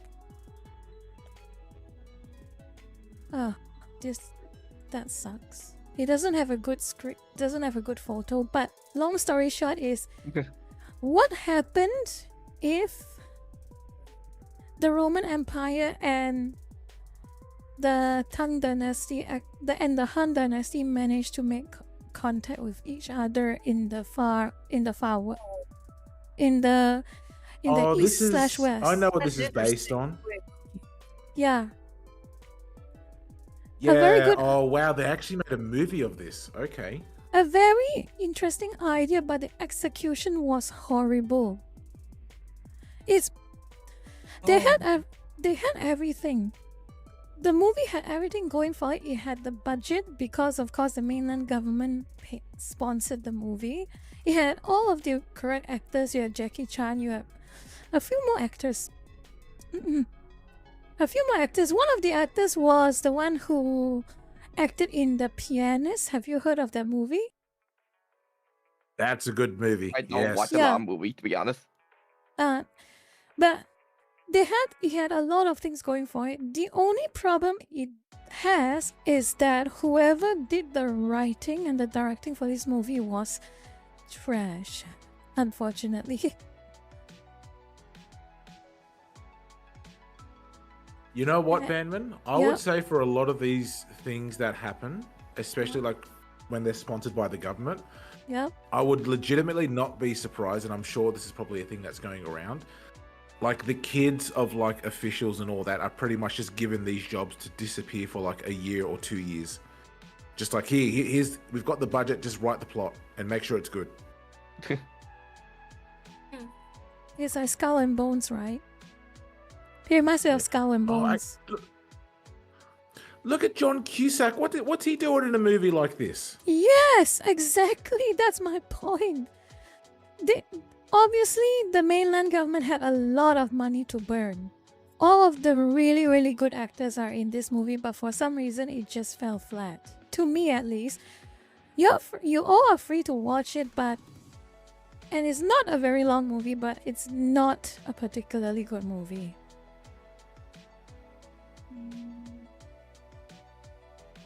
Yeah, that's... Oh man, John Cusack, bro, he wastes his talent on dog water movies like this, man. He's such a good actor, but he always sticks to rubbish like this. It's a shame. It really is a shame. I would have wanted this movie to be good. It actually be stroking my alternate history obsession that I have. This would be interesting if it wasn't like, so badly executed. I would actually Yeah. watch it. You can still Hey, watch Pius, it. are you? Yeah, ask Sorry, away. you first, Batman. No. No, you first. I'll say it. What I wanted to say is that it's still worth a watch. It's not a long movie, and you just have to form the correct expectation. It's a trashy movie, and sometimes you can obviously see it's sponsored by the government, but it's still fun enough to watch. Oh, alright. I'll look into it. Anyway, Yeah, Pius, yes. are you aware of like that apparent mystery of like a Roman legion that actually settled in China, by any chance? I have never heard of that. Wait, what? Yeah, Pius, how do you not know that? You of all people should know that. Okay, So, I never alright. heard of that, seriously. Okay, so very short story time. So there is an apparent theory that a Roman legion, but I think this is like pretty much nearly at the end of I think the Roman times, like a Roman legion somehow, like going through Persia and India and all that, managed to get to China, like to the very western fringes of China, and settle the city, and of course intermarried and all that. And this thing, I guess you could say, is everything that this city absolutely run on. Like there was a point where like you know how like when people think like, oh, I've got like 1%, Italian, and I go, oh no, I'm one of Caesar's men. I'm one of Caesar's top guy, that kind of thing. Yeah. That's how that Chinese city effectively lived for like 20 or 30 years. They effectively became like a Roman Italian city until like I think it was like during like the early 2000s. Like I think even the city just effectively had to accept like, okay, this isn't real. We're Chinese. We're not related to Italians or Romans. Whoa, what? I have the article up article Oh up yes, right there now. it is. Yep.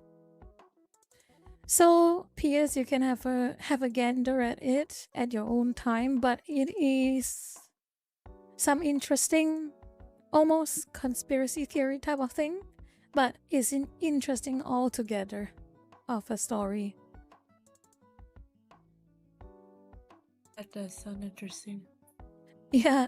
I remember one interview they did because this was years ago. I watched it. This was like when I was still in high school, and even then I was like, "This is ridiculous." The Roman booze was so hot and heavy in this city, like native-born Chinese of like far western China, they would like effectively change their culture, like So, like they would LARPing. change their names to like an Italian or a Roman Latin name, but still have like Chinese characteristics into it, without its pronunciation. They would Oh my eat God. and live like Europeans or Italians or Romans, like in the modern times, of course. And I remember in one interview, like this young Chinese couple, very attractive man and woman, they're 100% Chinese. You look at them and goes, oh yeah, you're definitely Chinese. There's no way around it. But they were living as if like they were like living in like Rome.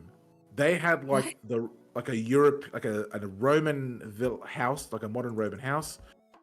They had like the walls, the seats, the chairs. There was nothing Asian in that house. They were all like, oh yeah, from our bloodline, which goes back generations, we can actually point out where like the Romans married into our family and from the local dynasties and all that.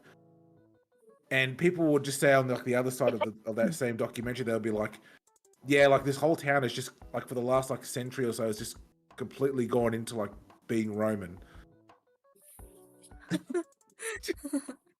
What the hell? You will learn something new every day. When I saw this story, I was also baffled. But I guess that is the premise for Dragon Blade. It was that funky story. I think like the best part of that interview and documentary of the town, like when they were interviewing that young couple, they made like this big massive thing, like when they were interviewing that couple, that the young man of the head of the household, the husband, he was showing this massive thing that he managed at the time and at great expense to him to import. I think it was like a Fiat, like a Fiat sedan. And he says, oh, if we're going to have like Italian descendants or Romans, I'm going to drive an Italian vehicle. And it's like in the middle of nowhere in China. That's hardcore lapping. And Roy, Exactly. yeah, a chatter of mine, Roy, I think you're kind of right. It's probably one of the earliest accounts of bananas. Yeah, probably.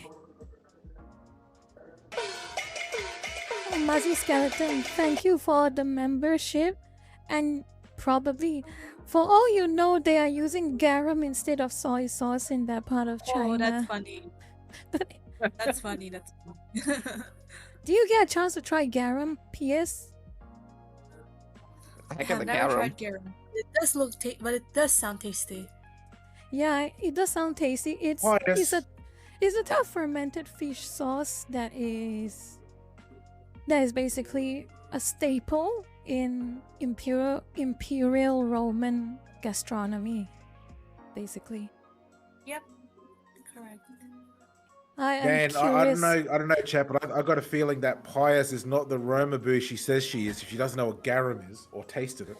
I know what garum is, okay? Don't Don't worry about Maxi. He's just joking around. But anyway, Yeah, I know. Sorry, a I couldn't lot help of myself. garum is very rare. Yes, it is very hard to find garum. If you're not in a Western country, it's practically impossible to find garum. And it's a shame. I want to try it too.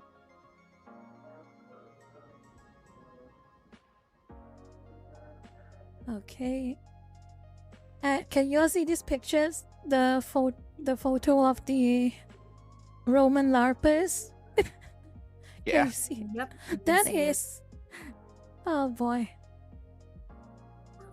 There's so many. There is a lot of Roman RPs in that part of China. You know what? I will give it to them. There are like that interview that I watched when I was growing up. There are people 100% like accepting that. Yeah, we are like so distantly Roman or European. We're gonna live like Europeans in Western China of all places. You know what? The scholars should just let them have their fun. Stop debunking here and there if it doesn't really harm anyone, to be honest. You know what they should do, Bandman? What? They should do like another dig in the area, just to go, oh yeah, okay, then oh yeah, sure, whatever. But they make like the best possible forgery of like a Roman legionary helmet or something. Oh Like boy. someone needs to spend big money, like big dollars to do it and put it in and have it get found, right? Like they keep it buried for a few months, right? That Just will to be- make sure. Yep. That would be funny, but the problem, however, comes when excavators start carbon dating certain things, and the whole little secret just falls apart. Unfortunately, you have to try and somehow Yeah, but convince. you got- Yep, it'll be fun. No, you go and I'll say it. Yeah, it'll be fun. I mean, you will be fun, and this is a little bit of harmless fun. They should try it. They should try it. It's a bit of harmless fun, so why not? I was going to say the whole town would basically implode into like a Roman town at that point if that were to happen, and it would be understandably a really funny thing for a few months until like the story is revealed. But even then, there will be like a core of locals who will say, "No, we've got the truth." You know, they don't want to. They don't want to tell the truth that the Roman Empire got to China. No way, they're not going to change history for that. You know, one of the old alternate history things I was always kind of curious about was what happens if the Roman Empire expanded further and further east until they tried to invade Imperial China, which was during the Han Dynasty, and they offended the Han Dynasty, and so both China and Rome just keep duking it out, going back and forth. That was one of those alternate history setups that I was always kind of just mulling over and just having some fun over thinking about. And then it really goes, and some forums actually do bring up those things back in the old days, and they go down and down into all those power level arguments, technology arguments, manpower arguments, skill of individual soldier arguments. It was a fun time to talk, fun little thing that I read about. Back when things were a lot simpler, Bandman. Yeah. Now you can't even make like a suggestion of like an alternate history at Hearts of Iron 4 mod. Nope. No without way. like every single nerd on the internet going, actually, for several you're years right. over it. You're right. Yes. Actually. Action. Oh boy. Internet used to be such a comfortable place. People just talk about things. Yeah, exactly right, Sakana. No fun allowed nowadays on the internet, and especially on Twitter or X. You can essentially just have fun writing fan fiction or just talking about your headcanon shipping of fictional characters, and someone somewhere will have an issue with you and start a harassment campaign. It is so tiresome. Real.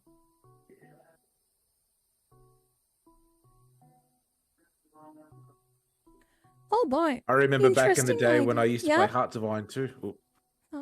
Yeah, Roy gave an interesting suggestion. Imagine if Creative Assembly was actually creative and merge Rome 2, Total War, and Three Kingdoms in as a single game and a single map. That's interesting. Yeah. That would be good. I was gonna say, yeah, back during the days of Hearts of Iron 2. Yeah, we're going that far back, chat. Hearts of Iron number 2, not 4, number 2. Mid 2000s, that's how far we're going. Like when people used to make alternate history mods and even used to make like those massive total conversions for them back in the day. That was back when like you had multiple people of like multiple historical areas come together to go, oh man, we're going to make a mod for Hearts of Iron 2. Oh, I play that in university. Yeah, let's work together to make it really good. Can't do that nowadays no more. You have to pretty much keep it quiet until it comes out. Definitely.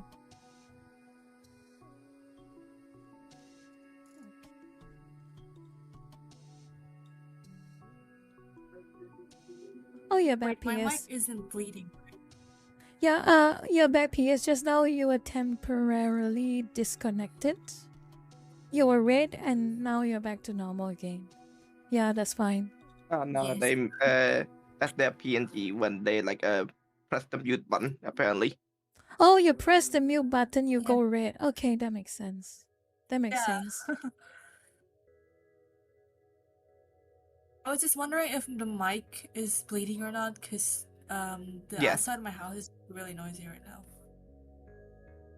It's not too bothersome, so it's fine. Not too much of a problem. Yeah. Alright. Sorry. Lowen Koi, have a good night and see you another time. Thank you for dropping by. Good night, friend. Sleep tight. Yeah. Muzzy Skeleton. I want to see a movie of the Mongol-European invasion or when the Spanish had to fight Japanese pirates near Manila. Would be heavy action-packed movies. Oh wow, those are some very, very niche historical incidents. But it'll be, it's actually quite, yeah. But it's quite interesting how so many quote-unquote forgotten histories tend to have very big things happening.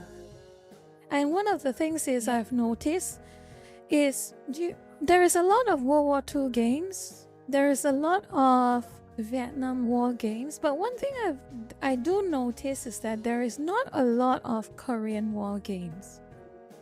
That, I mean, it's very odd. It really is like a gap.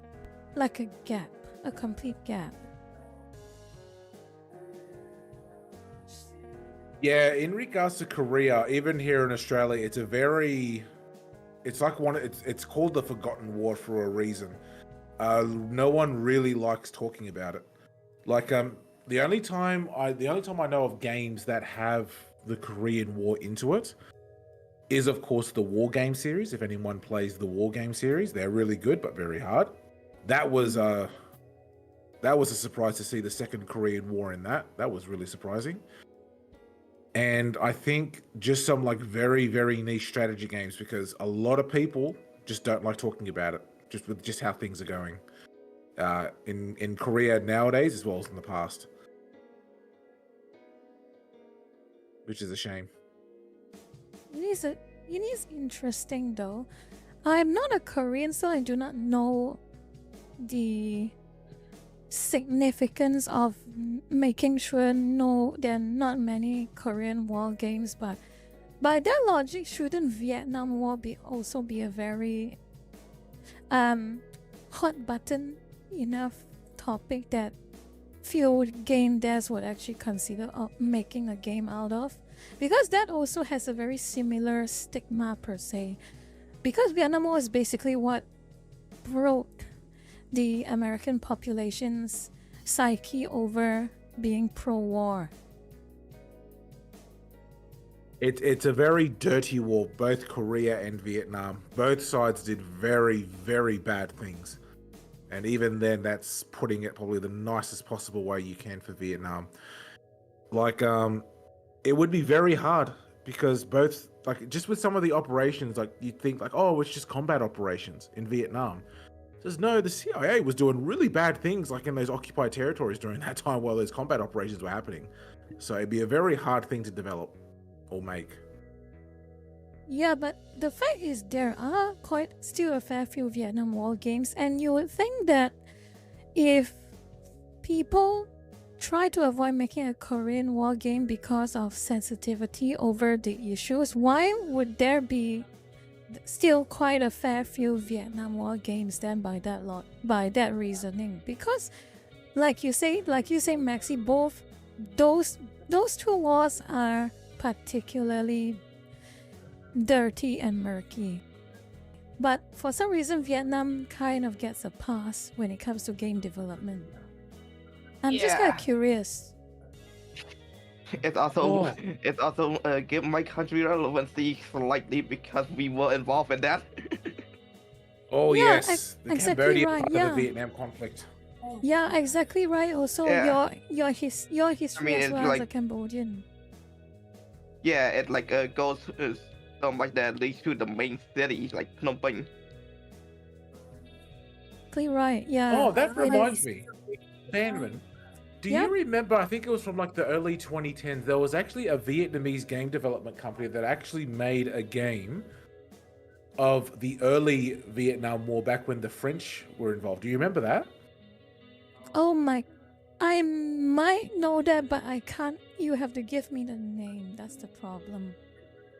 I That's can't all right. remember at the top of my head. That actually makes me kind of curious. I wonder if there is. Let me have a look. Yes, I will actually tell you. It came out in the early 2010s, and the big thing at the time, it was actually, of course, 7554 Glorious Memories Revived. That is the actual name.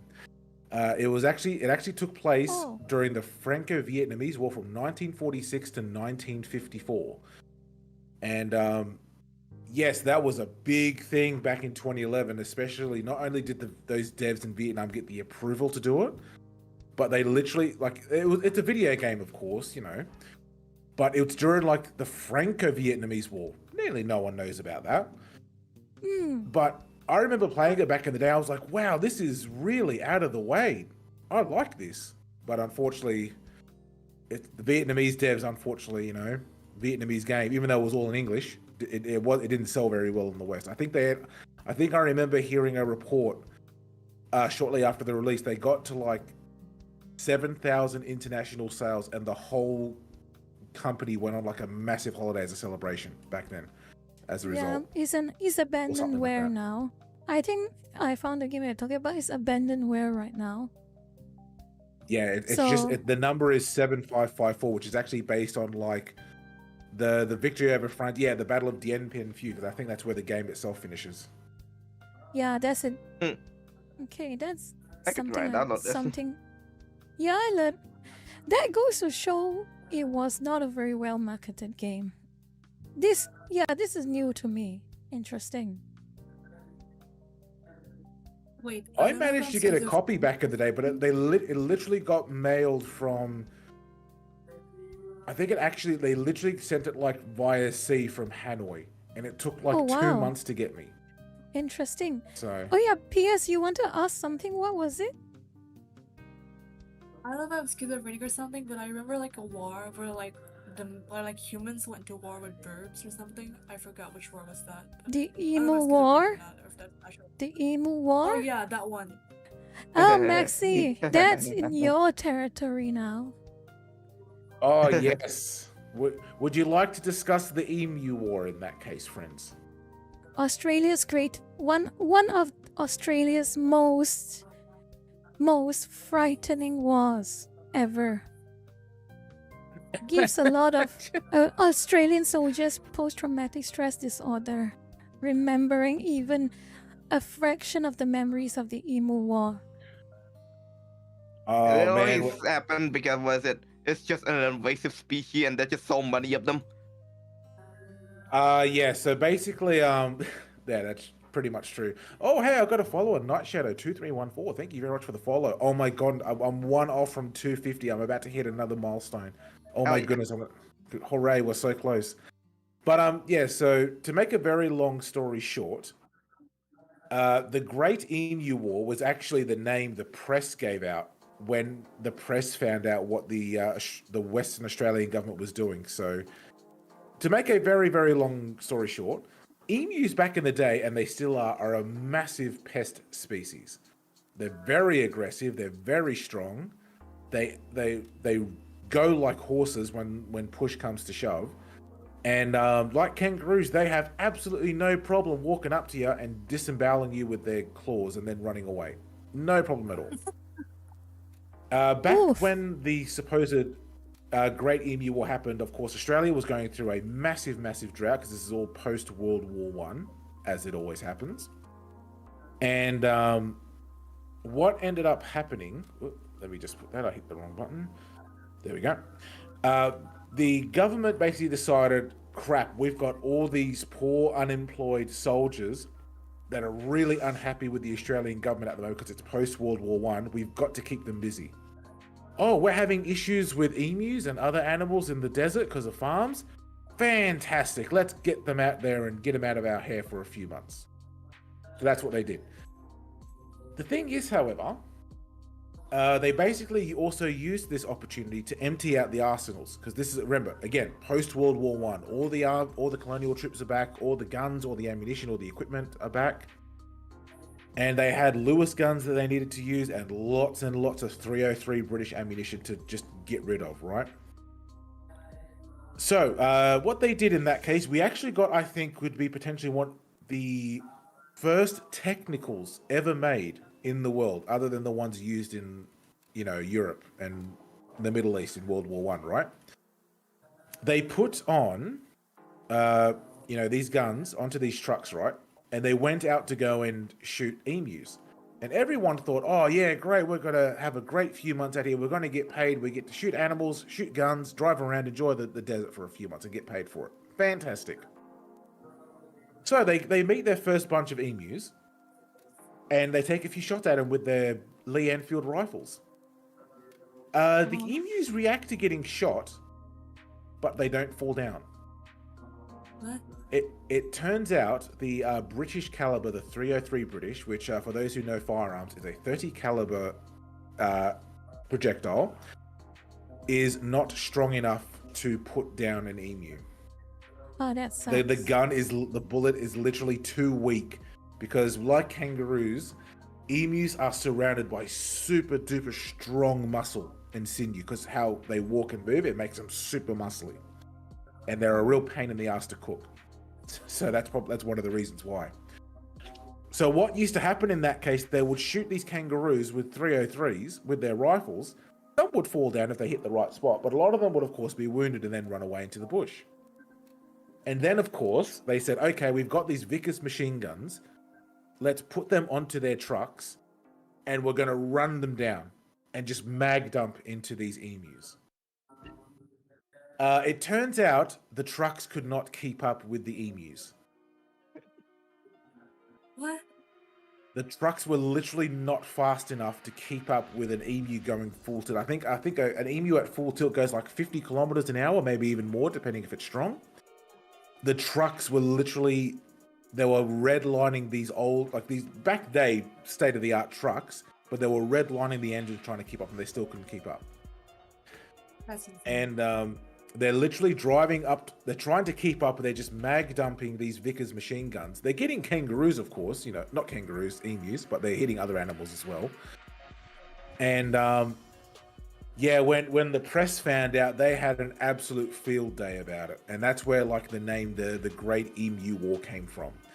And it also didn't help. Like as Cypher was saying in my chat, One of the trucks actually broke, and it caused an accident. It broke down. I think it hit a hole, and the whole truck just folded like a pivot, right? So not only were they not able to actually kill the emus, they lost a truck. They lost a truck. And oh man, the government got absolutely dragged over it. And then finally they just accepted that this was a terrible mistake, and everyone pretty much just went back home in shame, and some politicians lost their jobs over it at the time. Someone asked, how many casualties in the war? One truck. One written off truck. Thankfully, no one died, but what they know of, apparently like 300 emus were officially killed, and the estimations is that there are potentially hundreds, if not nearly 1,000 wounded emus that managed to survive and just live their lives as if nothing happened. Thousands and thousands of wounded egos and pride. Yep. But yeah, so, and like what Cypher was saying as well, the bounty system afterwards was way more effective because yeah, they basically just created like a bounty system to get the emus, because all of a sudden, when the local farmer gets like a few shillings, and they said, oh, you want to go hunt emus? We'll give you a few shillings like per body, and you get free ammunition for it. Boom, what happened a few months later? The emu population is under control. Oh. All they had to do was that let humans be humans and get greedy. That's the cure for almost everything nowadays.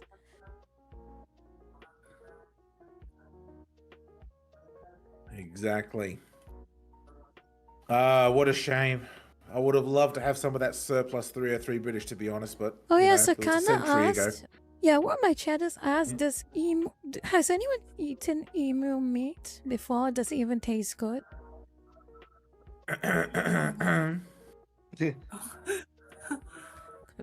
Yeah, that's a question. How I got. gamey is it? Average Australian meal. It's extremely tough. It's like kangaroo and crocodile. You got to be very careful eating it. I ate it a long time ago at a restaurant somewhere. It was very expensive, and it took a long time to cook, and it was nice. But you know when you take a bite into something that's really, really hard and tough, and you're like, Yeah. okay, I've got to be really careful, otherwise I'm going to potentially hurt my tooth. It's one of those kind of foods. Oh, I see. Interesting. And I can What does it see a taste corn like? thrower in your chat as well. Yeah, It's very what does it meaty. taste It's like? a game meat. It's a game meat. It's very wild. You can taste the wild in it. Oh. Is Is it what they better than eat. steak? Does it resemble any type of flavor, or its flavor is unique to itself? It's kind of unique, but again, it depends on like how it's lived. You know, is it fat? Has it drunk a lot of water? You know, is it healthy? Is it big? That kind of. I guess you could say like corn throwers. It could be more lungs to chicken. Like deer can be gamey kind of thing. It again depends on. It's a million and one things when it comes to emu, because some emu are going to take different than others. Yeah, one of the things I have tried that I don't understand. A lot of people eat it in the West, but I never really understood. It's turkey. I don't understand turkey.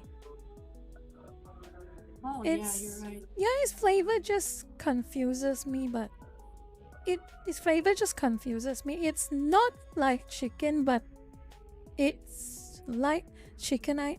When I eat it, I just get confused. In terms of flavor. But I do like duck. Yeah.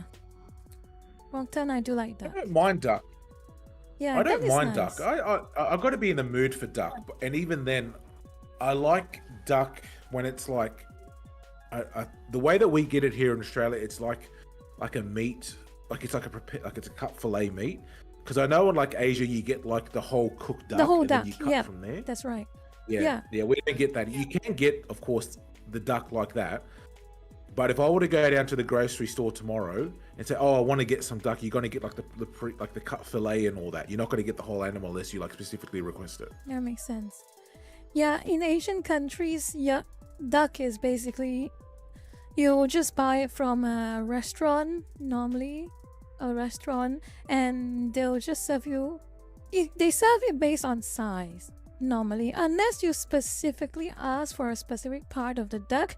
Normally, if you ask according to size, they'll give you basically like a quarter of the duck, which includes the bones, the drumstick, a bit of the breast meat, and a bit of the thigh meat, and if you ask for the whole duck, you get the whole thing, including the head, basically. Oh, Yeah, I've actually seen them for sale because I've been to Chinatown here in Sydney and Burwood a few times, and I've seen the whole ducks, and I was like, man, I wonder what that kind of duck tastes like. But I'm like, man, I'm not buying a whole freaking duck just to test it and then potentially not like it, you know? It is very different from a Western duck, I would say that, especially with the way it's marinated, because one of the big things about Asian duck preparation is that you use a lot of 5-spice powder. And you can really taste it. And I think it's most restaurants, when they roast their duck, they really marinate their duck very, very thoroughly. So you can really taste the spices and the various ingredients it's used to marinate them in. But I think, correct me if I'm wrong, but Western duck is something a little different, isn't it? Normally, what you all do is dry age it, depending on how fancy the restaurant is. You dry age your duck, and basically you let the natural flavors do the talking, right? Yeah, pretty much. That's pretty much how it is. Yeah, I think here in Australia, I've pretty much eaten all the native animals here at one point in my life. If I haven't got it myself, someone else has got it and then prepared it for me. Oh, as a son, I've eaten pigeon. Oh yeah, go ahead, PS. What are you guys' favorite chicken or duck part? It's like I don't get people who has breast as their favorite part, because I get it's meaty, but it has barely any flavor in it because it doesn't bleed into the meat, stuff like that. Yeah, you are right on that. You're right on that account, PS. The breast meat is the least flavorful part, which is why I guess, well, I don't know in Western cooking, that's why they rely on a lot of the jus, as in the sauce you made from the, I would say, the fats and the oils from the duck itself and the bones of the duck. That's the reason, but it's a very meaty part. Normally in it is you accompany either with some kind of a sauce if it's a Western duck, but if it's an Asian duck, like I say, the marinade is so effective that even the breast meat has flavor. And Red, your turn. What? Huh? You want to say something? Did you want to say something just No. now? Oh, okay, that's why. Yeah. I think the only duck that I've ever had is just whatever I've had prepared. I think it was literally just the breast fillet, and that was it. And I didn't mind it. It was okay. I wouldn't have that kind again. But like I said, I would love to try like the Asian duck, which I would have to go to like say Burwood or to Sydney, Chinatown to go and experience it properly. Get a chance to. You should get a chance to. It's reasonably common, I hope. But anyway, one of the areas of warning that for those of you who don't eat a lot of duck but sometimes want to eat duck, watch out for the bones. Duck bones are particularly hard, and if for any reason whatsoever the bones shatter or break, be very, very careful in case you ingest them, because there is a high chance it will cut you. That's the only big I agree. warning. Yes. Okay. Maybe it's time for me to go down to Chinatown here in Sydney and go try duck properly then. I should take that opportunity and eat it with rice. Yeah. Oh, on the topic, because when I was in Burwood, that's where I saw the duck, which was on my way to the real estate to get the keys for the place where I'm living at now. And next door to that place where they actually had like those full ducks hanging on, there was a full-blown mahjong parlor next door. So I'm like, oh, okay. I didn't know that was Oh, it. mahjong. How long? Splendid, splendid. Do you know how to Mahjong. play mahjong? No. Yes, you know how to play? No. I used to play it in I used to play it in my grandma's tablet. Oh, Hey, Bandman. Yep. Maybe it's time for you to come down, visit Sydney, and we go eat Peking duck, and you can teach me how to play mahjong.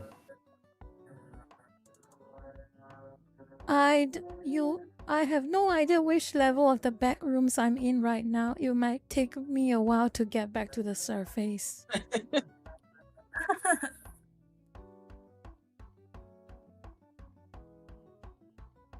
I appreciate the Cypher, sentiment.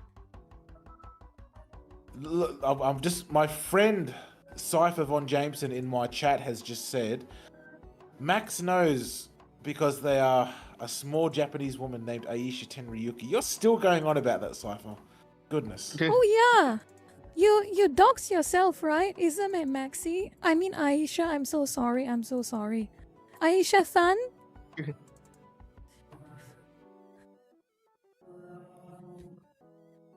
Oh, here we go.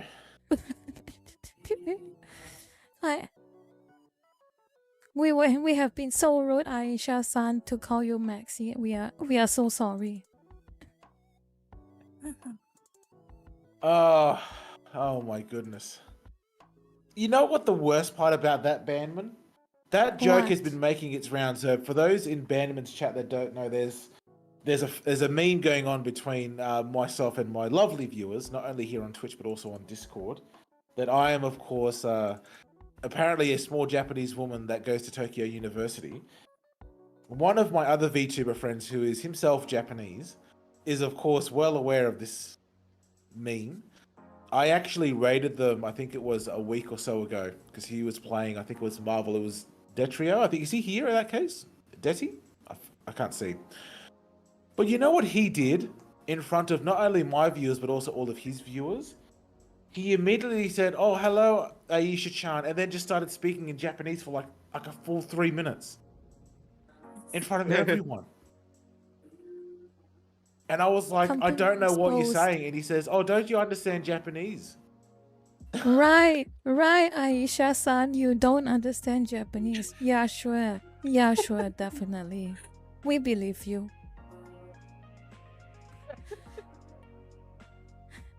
That was so embarrassing. Well, you know, neither. you know the meme surrounding me, right? That's the Who least. doesn't? In all fairness, you know the memes around. People have called me all kinds of things just because I am an entity from some unknown region in space and time. They have the gall to assume my identity. Some have called me Taylor Swift, and I hate. And that really, that was what haunts me till today. They never stop.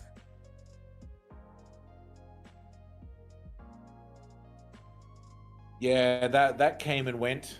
It seems to pop up, but then of course you have the other memes, which we should not bring up. You know, Can you shut? the other words. Smile. You just brought it up. You just brought it up.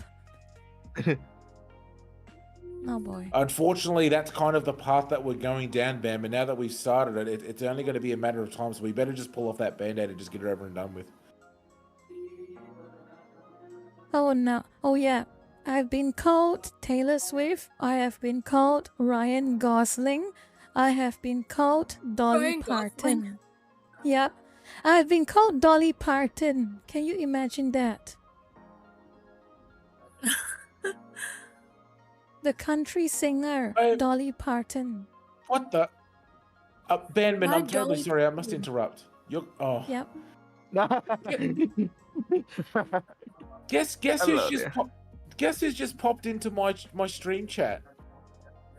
Your Japanese friend, Aisha-chan? Aisha Tenryuki has just joined my Twitch stream chat. Oh my god! Oh my god! I have to see this. Hold on, I'm going to your Twitch right now. I have to see this. Henryuki Aisha-chan. There. Hello? Maxi? Can you answer me honestly? Guys, I might have to go after this because I have to eat iftar and break my fast. Okay. Yeah. Yeah, just do what you need to do, PS. When do you need to hop off? Probably 5 to 6 more minutes. Okay. This is for me. It's That good should be enough. fine. Okay. Yeah, that should be fine. Let me know when you're about to hop off, okay? But anyway, Maxi, I need Alright. you to be honest with me. Be very, very honest with me. What? Why do you create an alternate account to pretend to be someone else, Aisha-chan? That's not me. That's Are you not sure? me. Yes. Are you? Wait, hang on, Cypher. What are you going? Oh my god. What? What? What's this? What's this? Max is a small Japanese woman named Aisha Tenryuki who goes to Tokyo University, who has hired a Florida man to say what she types because Australia isn't real. Max screwing up pronunciations is bad because the Florida man is bad at translating Japanese. That's new. Cypher.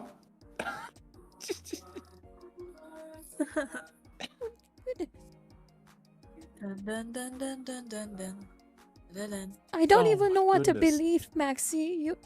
I have to reassess what I believe, who I believe you to be, Maxi. I don't know who you are.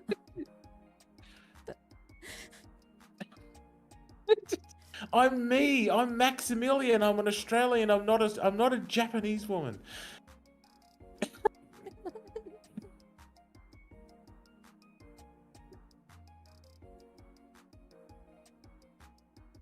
I was- just.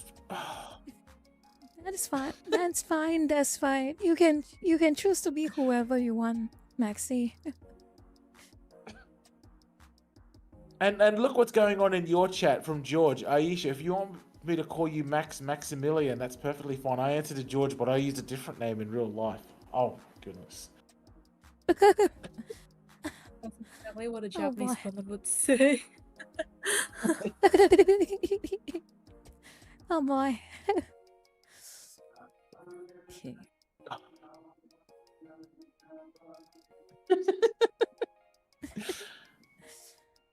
Oh no. And look Yeah. at Cypher. Yeah, I am very proud of this bit, and one day I will pay for my sins. But not today. Unfortunately, my good friend Cypher here is a Wendigo, so that might be a very long time. Yeah, it's gonna be a very long time. Oh goodness me. I can't believe I'm laughing so much over this meme. Yeah, it's almost as bad as the cannibal meme from 2 days ago. Oh boy. If y'all were in my stream yesterday, you probably know, but long story short is I watched a gameology video about Assassin's Creed Shadow, and the so-called historian is an amateur historian, by the way, he calls himself. But for some reason, gameology called him an expert when he really actually wasn't. He just wrote fanfiction, basically. And he over-obsessed over a specific Japanese weapon called a kanabo.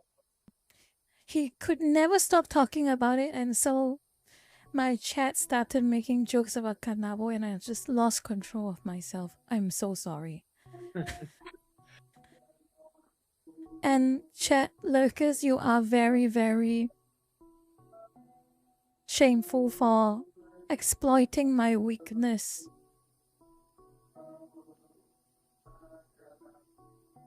I'm not Okay. saying that last bit, Cypher. That's just going to fuel the fire. I'm not saying that last bit. What Oh, wait, is it's on he Bandman stream. Oh, well, jeez. Okay, never mind.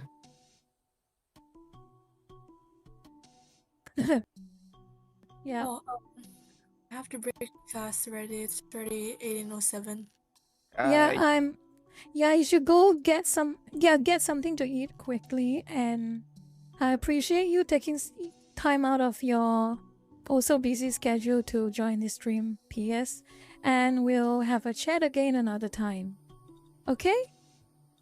Thank you for having me too, Min. I really appreciate it. I'm sorry if I didn't talk too much because I'm really nervous, and I hope to talk Don't much worry in the about next stream. us. Yeah, we are Boo, just boo, nightmares, we nightmares, are nightmares, just- nightmares, nightmares. yeah. Don't worry about it, PS. Just next stream I want us to talk completely comfortably. Okay? Don't be nervous. Rich was coming from me Okay, because I am thank you, nervous thank you. out of my mind during my debut stream. Rich was coming from me, I know, but try to do as I say, not as I do, okay?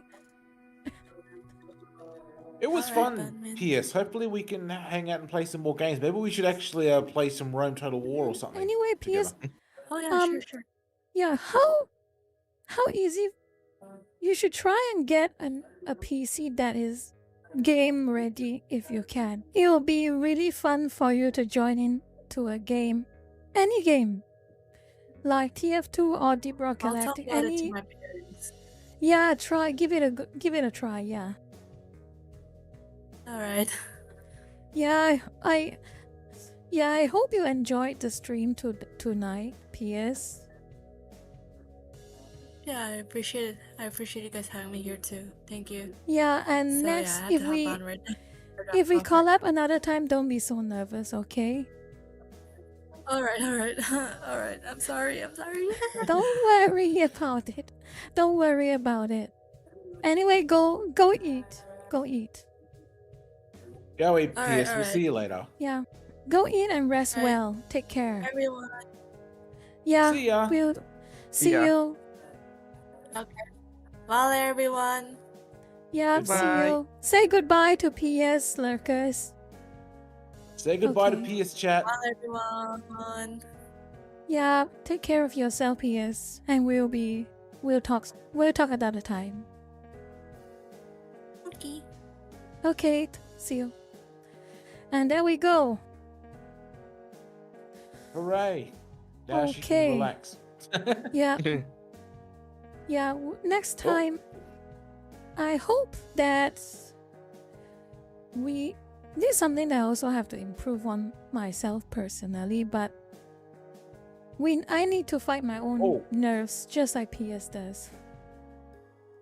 Oh, sorry, Bandman. Just one Yeah. mistake. One question. Do you have PS's channel handy by any chance? Her link?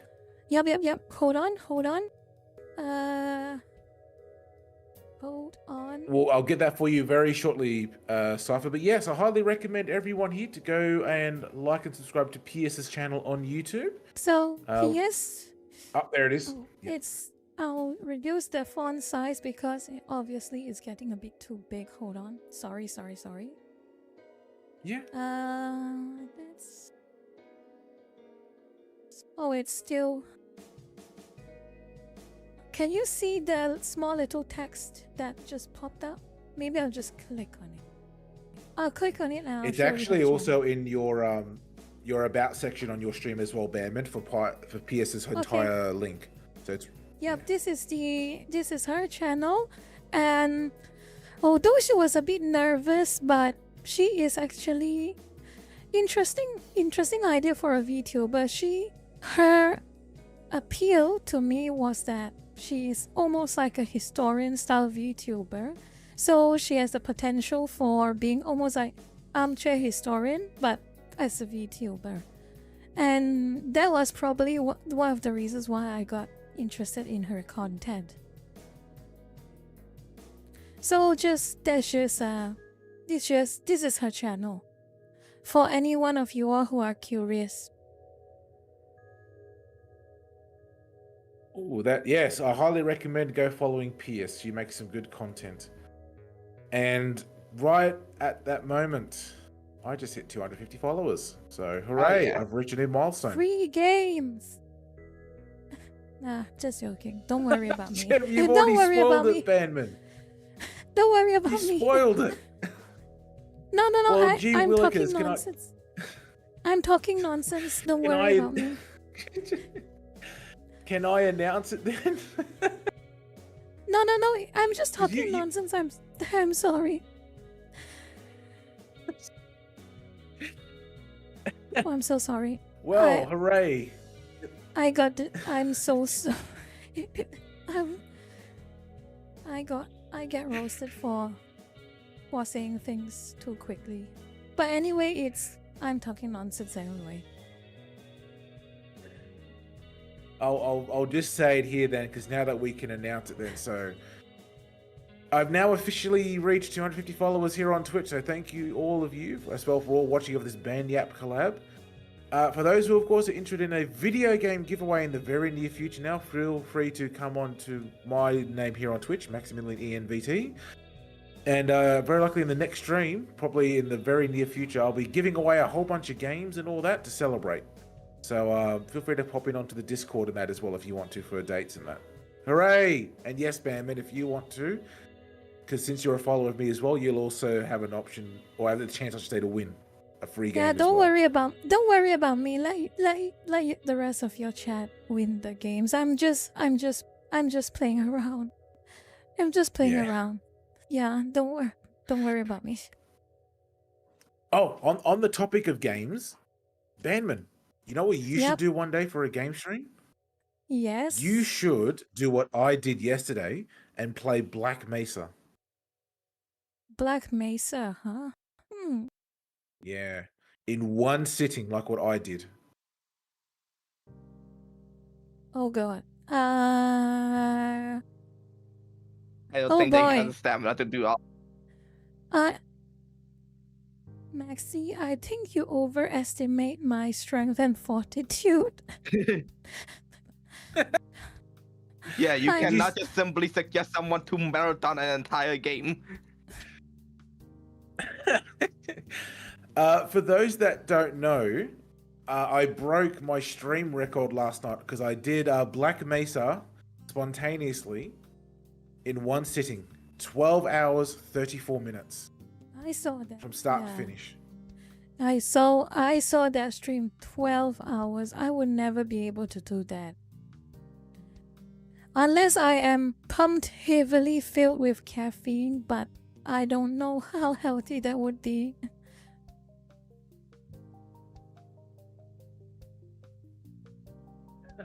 It was really fun. I enjoyed it. It was a really good game to experience, and I highly recommend for those who have played Half-Life 1 to get Black Mesa, which you can, of course, get on Steam. For those, of course, I would highly recommend you do not do what I do and just marathon the whole game in one sitting. I would highly recommend saving and having breaks because it is a very long game, but it is it is an excellent take on Half-Life 1. And I agree with Gabe himself outright saying that Black Mesa is the superior Half-Life 1 game compared to Half-Life 1. It is very good. That is a big honor. Yeah, that is a very big honor. Especially from Gabe himself, who outright says, yes, you have made the superior Half-Life 1 game. That, I don't think it gets better than that.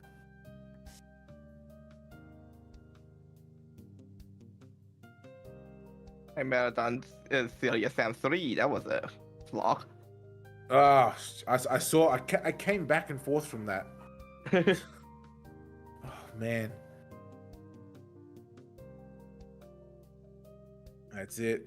But you know what also would be fun, Bandman? You know what also What? would be fun for me Yeah? to do? Yeah? To marathon the mainline Half-Life games with no deaths. I'm sorry for your Can loss. you- My condolences. I'll see you in the ward. My sympathies, Maxi. My serious sympathies.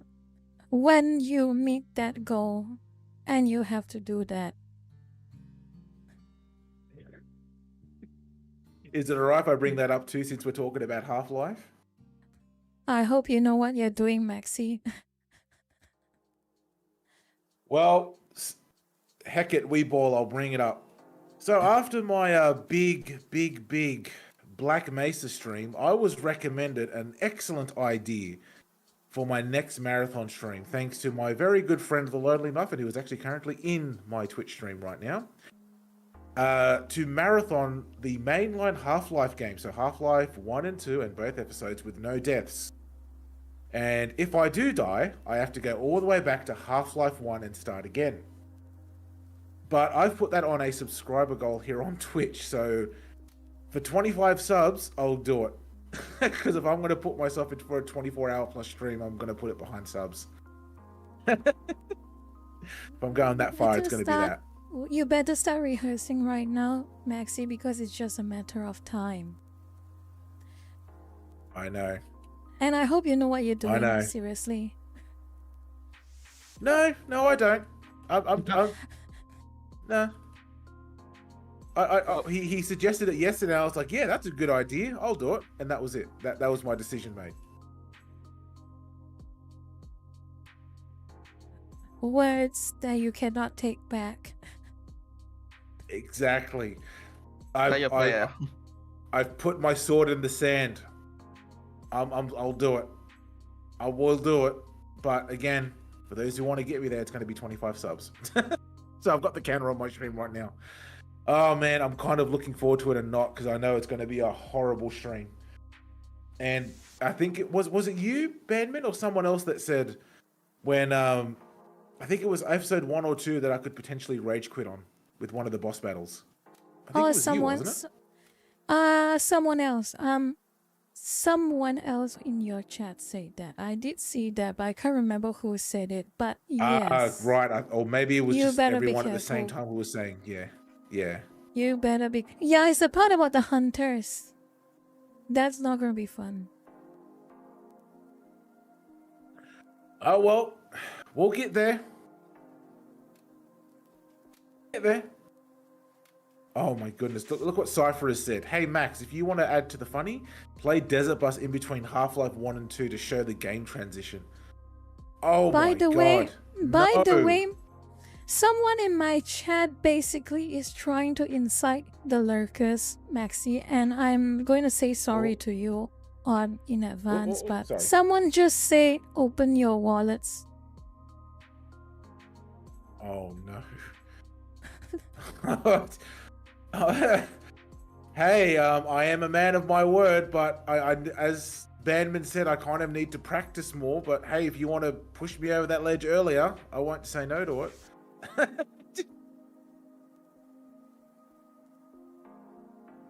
Yeah, speaking of games, since Rat and you, Maxi, are still here, how about a game? What are we playing? You tell me, what are we playing? Well, we have two choices. I'm not sure whether both of you have the game installed, but one choice, which is something that I've been playing again, I revisit this game off and on, is Deep Rock Galactic. And of course, we can always play TF2 again. And if we play I actually TF2... have both installed. Okay, how about you, Rat?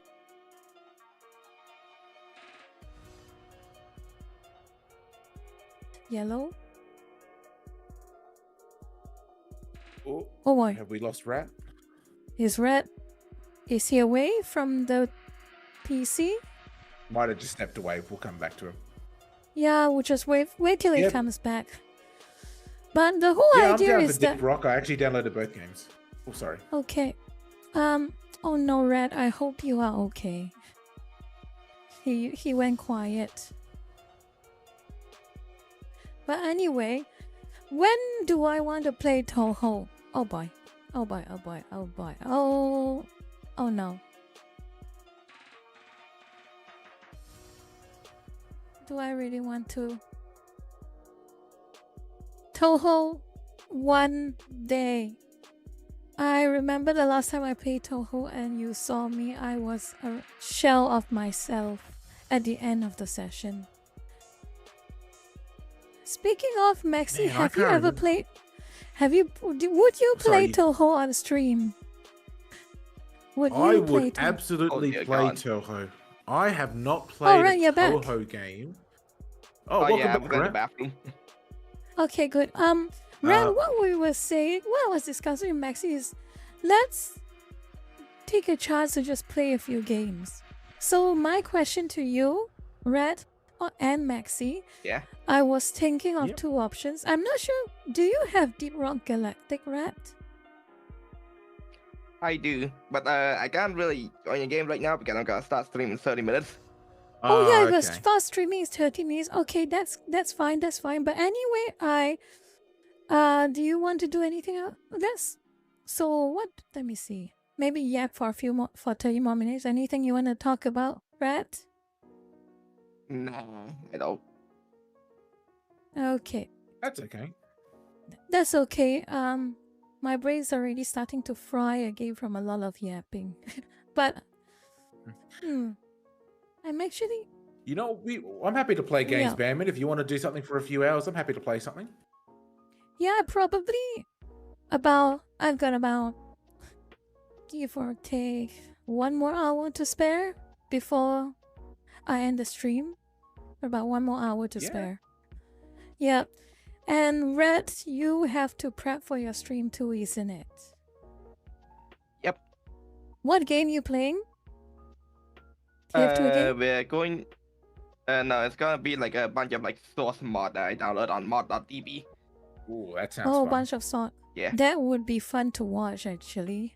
If I finish my stream and you're still on, I probably give you a drop. I'll drop in. Okay? Yeah. Drop yourself on. Yeah. Anyway, do you want to prep the stream your stream now, or do you want to stay on for a bit just to watch? Yeah, I've got like go prep now, so I'll see you guys later.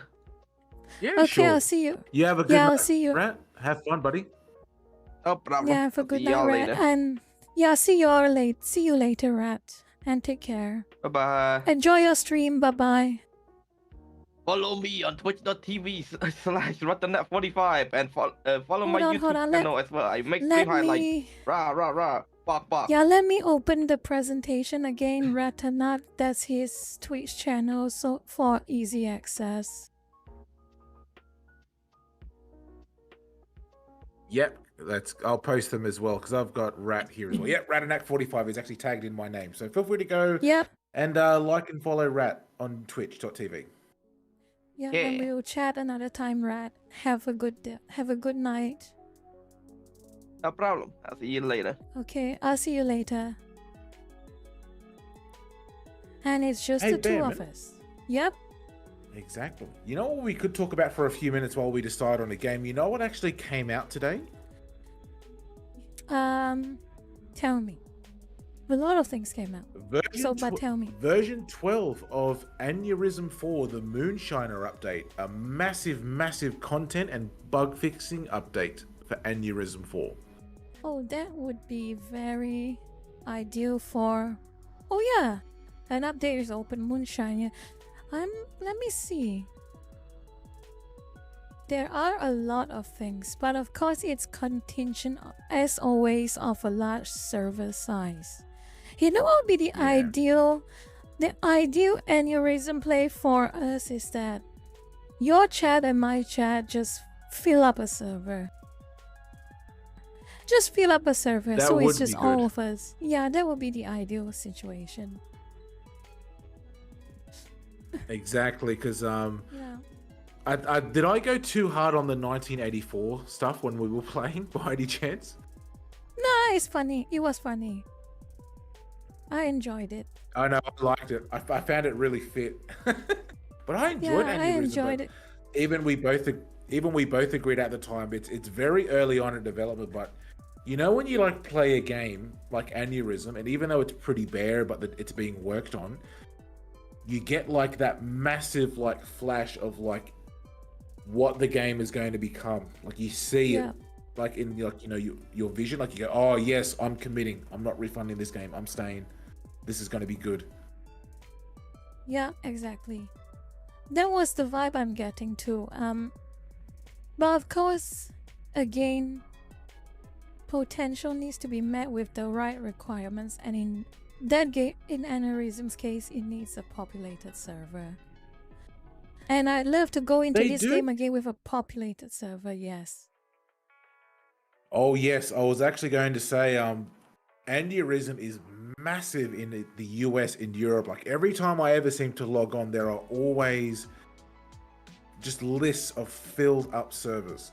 Just like, I've tried it the last few days, and man, like there was like the last time I checked, there was like 30 or 40 US servers, and they're all completely full. I was like, oh man, I could be on that server right now, but it's full. I want to experience a full player server. But I think, yeah, our chats, my Discord, and your friends and all that, oh, that would be an amazing game. If anything, you know what's going to happen? We would play that game for hours with a full server. If we had a full server of just our chatters and friends, yes, it would be a hell of a good time. It would really be a hell of a good time. It was. I would really hope that... Oh, could you imagine if they could like let you talk like over the megaphone, like on the telescreen, like when we were playing, when that woman was screaming, like the pre-recorded message? Yeah, that will be fun. Probably is gonna come up eventually. Do you know a game called SCP Secret Lab? SCP Secret Lab, yes, I haven't played that in a while. Yeah, I've actually got SCP-5K. Yeah, I also have SCP-5K. I haven't reinstalled it because there hasn't been much new content yet. But if there is a big content drop for SCP-5K, I'll probably reinstall it and just play. It was a fun game when I played, but it was just a bit lacking in terms of content. But Yeah, anyway, because it was actually during... Oh, sorry, now you on. Secret Lab actually has that whole, remember the announcer function? A bunch of people can just go in and go to the PA system and just relay a 10-second message or something like that. Remember that feature? Yes, that's actually I played, I think, my first game when that update came out, and understandably, people were abusing the hell out of that feature, and I can understand why, but it was good fun. It was good fun, yes. Some people say the funniest things with that PA system. Oh yes, but I'm actually on the store page right now, and wow, this game must have gone through several revisions. Everything's changed on it. Yeah, yes, it has changed a lot. Secret Lab has changed a lot. That is true. I actually want to play SCP-5K with Corvoy, but unfortunately we've both been busy with all my streams, and Corvoy's just been busy as well. So we need to go hopefully get that done soon. I want to experience that game with Corvoy. Yeah, I do. If either of you decide to reinstall it, maybe I might stream it myself also on my end one day. I just hope there's I'm more happy features. to play anything with you, Ben. Yeah, I just hope there's enough features to just revisit, because I finished the original game a few times. Well, the existing content a few times. Well, it actually looks like, if I'm reading the page correct, it looks like there's actually a brand new facility to play in. As well, it looks like there's new content, there's been new everything done to the game now. Ooh. Like, it looks like it's actually running on a brand new engine from what I can see. I hope it's at least remotely optimized. It doesn't say what engine it is. Yeah. Yeah. SCP-5K, it does look nice now. Anyway, how about we get into a game? Do you want to play the Rock Galactic a few rounds? A round or two? I will play happily anything with you, Bam, and you tell me, I'll download it if I don't have it. If not, I'll play it. I currently have Deep Rock and Team Fortress installed right this very second. Okay, but which game do you prefer out of those two? Which game? Deep Rock, to be honest. Okay. Yeah, Big Roy is a nice and easy game just to end the stream with. Let me have a look. Oh, and while we're getting everything ready, thank you for the follow, Lit Rainbow 21. Thank you very much, friend. I hope you are going good. Thanks for popping in. I hope you are enjoying the band yaps with Bandman here, and hopefully you saw Rat and Pierce while they were here. I'm too small. Okay. All right, so while we're getting everything ready, let's get all this stuff done. Yep. Put you Let there. me just. Okay. Let's hope my PC will let me run it properly. Hold on. That's okay. Whenever Deep you're ready, Rock. Bandman, because I'm just getting my stuff ready now. I'm getting mine set up too. I love your little Fuji, Bandman. It's so cute. It's so nice. Thank you. Thank you. Please work. I'll reduce the size of this. There we go. It has been a good long time, Deep Rock. The last time, I think this was the last game I Today I'm played gonna smile at a on Praetorian my and see Gen if 1 it smiles Ryzen back. 3 back in the day. That's how far back we're going. Let's go check my game capture. Deep Rock. Please. There we go. I hope. Let's go do that.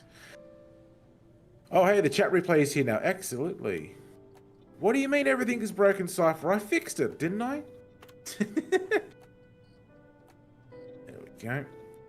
Now, yes, I've got to change the edit of the game. So 1 second, and then we will get to it. Can you see my screen?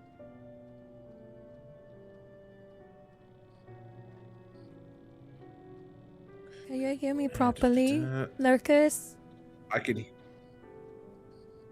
No audio cutting out and anything? Okay, good. My screen. There we go. That is kind now of- updated. Excellent. There we go. All right. We are looking all good on my end. You are coming in nice and clear, Bandman. Game. hold Oh, on, wow. Let me have a look and see on my end whether everything's working. Because my OBS seems to have frozen. Oh, the screen is rendering properly on my end. Yeah. Okay. I'll just assume everything works fine. No choppy voices, I hope.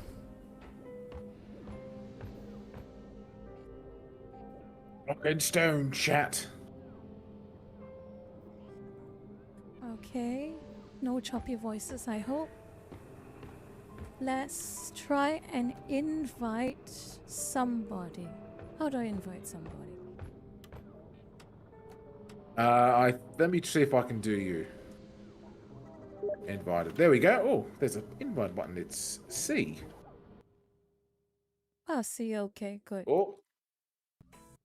Oh, I see a bandman. I think a bandman's loading in. Yes, Tomion, it's the funny space game with All the in a dwarves. We are day's here. work. Oh. Hang on. Let me just quickly.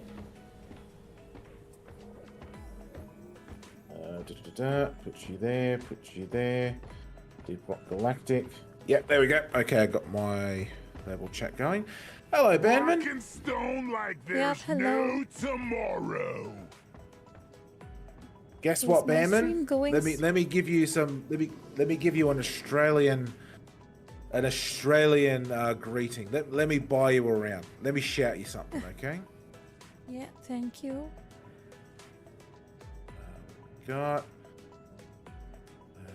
Yeah, that sounds good. How about a gut wrecker? Chop, chop. Ah,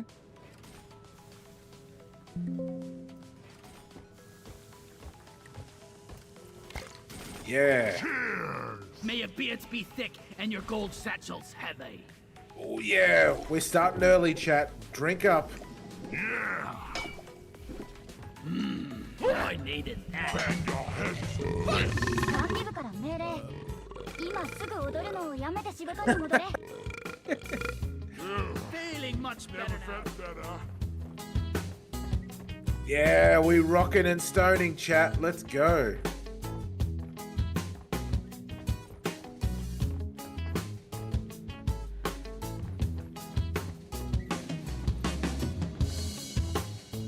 D-Bandman, everything's gonna be okay. We got dancing dwarves and beer. We'll be fine. Oh wow, I'm already getting quite sloshed. My character's moving around.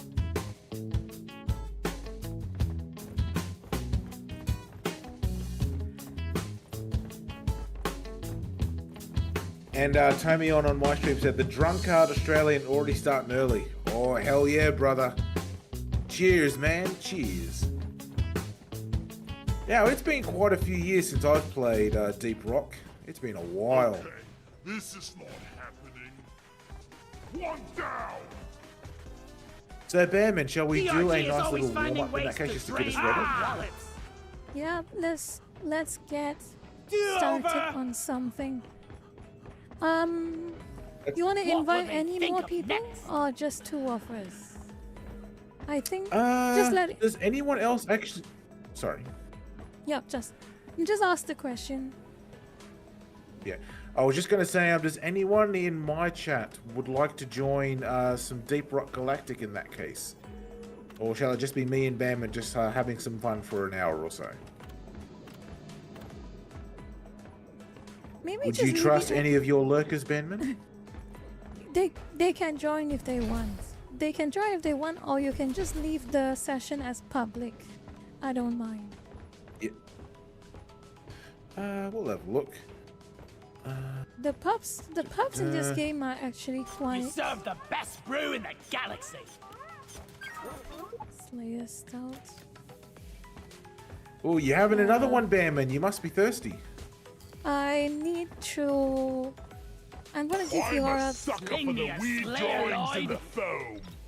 I'll give you all a bus beer. Right. Slayer Stout. Bottoms up, friends. Cheers, chat. Round 2. Let's go. That's the stuff. Yes. I needed that. Now we can. Oh, yeah. Now we can get something set up. Yeah. Alright, Just let's just set a mission and make it pop. And oh, by the Yep, way, there's sure a new thing. battle pass. There's a new event right now. Have a look at the terminal and try and earn your levels. Oh, I'll come in. Oh, have we got a battle pass now?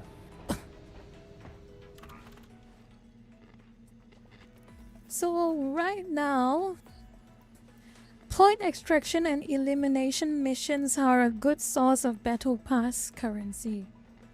So probably do more of that. Yep. Okay, gotcha. That's not too bad. Rock and stone in the heart. So choose a point extraction or an elimination, either works. Yep. Let's see. Where do I find one? Point extraction. Here we go. Oh, that's a 3-star. Can we do one that's a little bit easier? Point extraction. 3 stars is fine, I think. Either 3 and 3 is a good balance. 4 and above is when it starts to get hard. Gotcha. So in this case, I'll do the imperfect fangs in that case for that one. Okay. Yep, Scared. public. Just leave it as public. Yep, that's. I just made sure it was selected on that. トロップポット起動中 Come on, you lazy bastards. What are We've you got a job to waiting do. for? Let's go. We got dice bandman. Look, we got lucky dice. We'll be fine. Lucky dice. I'm sorry, Love has, because it's the effect of the beer that we drank. It should balance out once the mission starts. Don't let the bugs get me. Stop your whining. You're making my ears hurt. I'm already panicking. Let's go. Okay. Oh, here wow. we go. Wine extraction. I'm still drunk. Oh no, here we go. It's starting to go away. Oh, it's one of these missions. Oh wow, I haven't done one of these in a long Wine time. extraction.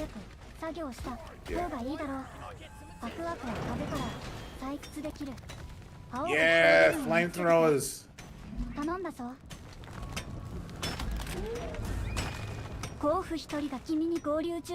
Oh, here Hello, we go. Love Has. Oh, Love, Welcome there to you the are. game.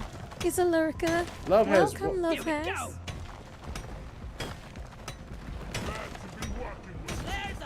What's the button to mark again? Control. Left Ah, control. control. Gotcha. We got a big one coming our way. Whack-a-mole! Gotcha. How you doing, Love Has? Good to meet you, buddy. Bam! Access provided. That's one. Make another deposit. Oh boy, this is. This beer has a punch to it. I still feel tipsy. It does. I'm still, yeah, I was about to say I'm still very tipsy myself.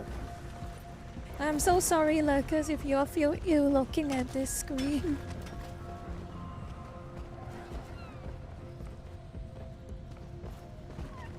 Oh. Oh, a nut. The other nut.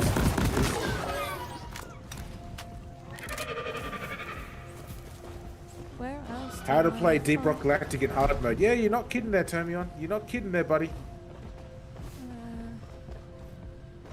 Let's see. Lurkers, y'all can hear me properly. Maxi, you can hear me properly, right? Yep, you are coming in loud and clear for me, Bam. Nice and clear. Okay, good. Platform up. Gold! Gold! Light. We're rich. Yes. We're rich. Platform.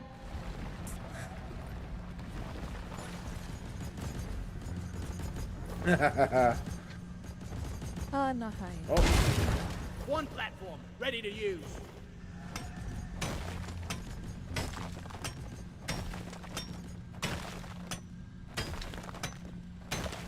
which one is it? That one. Depositing. Oh.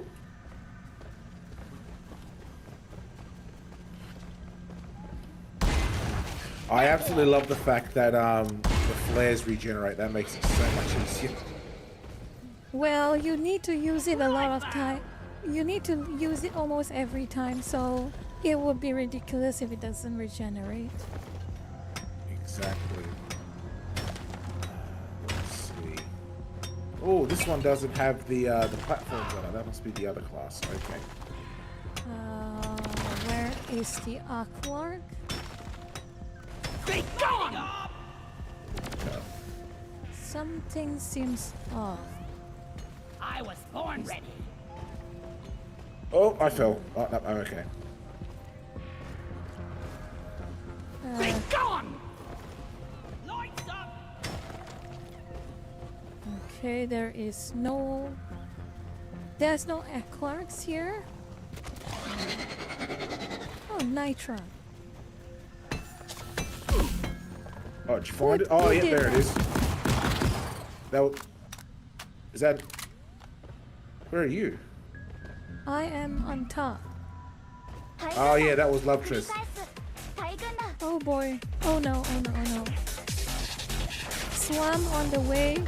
Watch out. Platform place. I got lots of resources to give him, so I'm on my way Whoops. down. Shoot it! Damn it. I got pushed. You okay? I got pushed. Oh, I'll be right on down. top. Killer be killed. Oh, See you, sucker.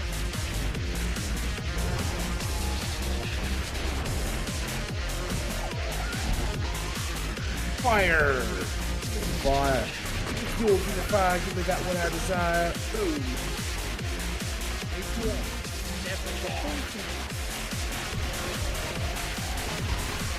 Getting closer to our quota.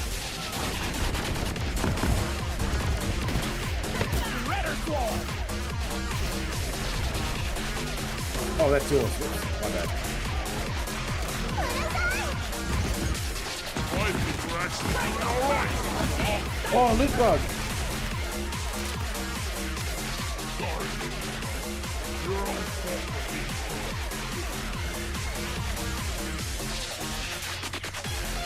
Excellent. Okay, so it looks like all up here is where we're going to find all that stuff.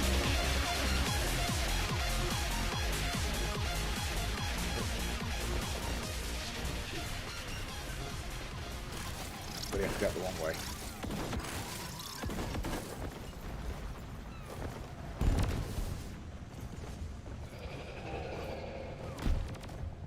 Okay.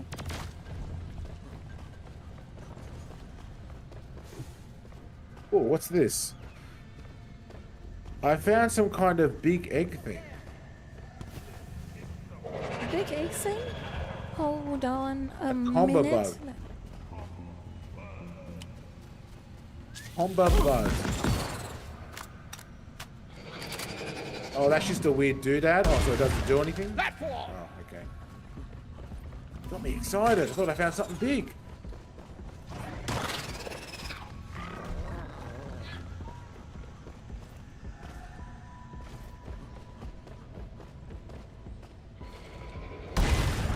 That will create.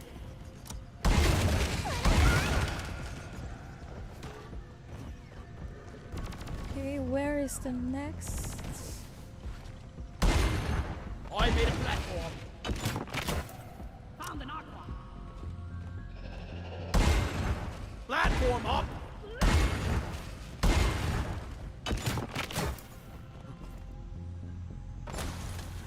I'm gonna start. Oh, there's airball nuts. I'm gonna start making some stairwells. Anyone find any quark? Yes, you can pet the bug, Maktan. It's a very cute bug, and I usually avoid killing them. But lots of other dwarves want to get the bug, get the loot in the bug. Oh, gotta go this way. Oh boy, there is not many quarks in this area. Have to keep going. Come and get me, you Oh. disgusting bug.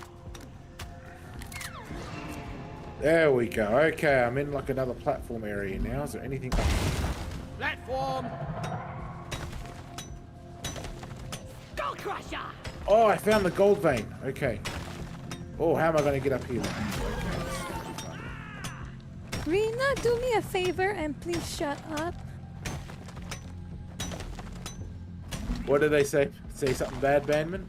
Yes, they did. As usual.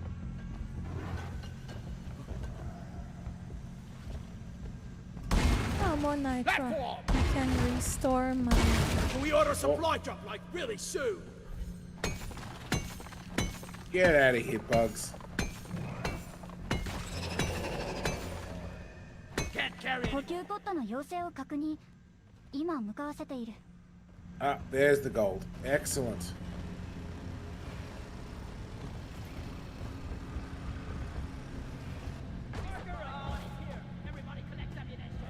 Yes, give me the gold.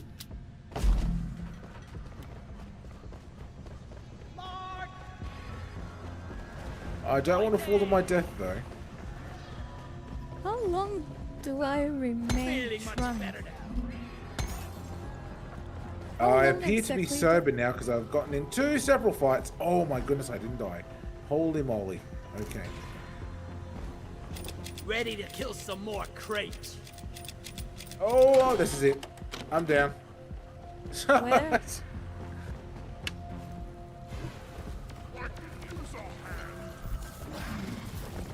Oh dear. This is not a good... This is not the best map. It's so hard to find Aqu. There is one more Aquark location somewhere. I think there's something up there where I literally just fell out. I'm pretty sure I saw an ergo nut up there. At least one. Access provided. Platform created. Anyone needs ammo? There's sniper here. Oh yes, there we go, some starch nuts. Oh, here we go, apple nuts. Booyah! Oh, you find some? I found one apple nut. Ooh, 来るぞ crockbar. 弾ある限り撃ち尽くせ Ah, here's one. Oh, I like this song.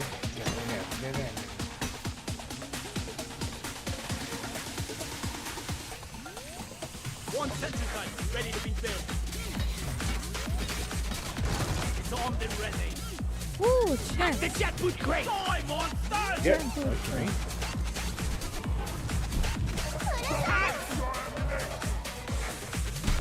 Nap time. See ya. Hey, no worries, Cypher. Thanks for popping in, buddy. You have a good rest of your night, man. Flint bullet rain. No, not again! 達成された Oh, hell. 発射コントロールが待機中だホームに持ち帰るぞ There We we need go. three I've more got Evo one nuts. Evo nut. Yeah. I've got one on me.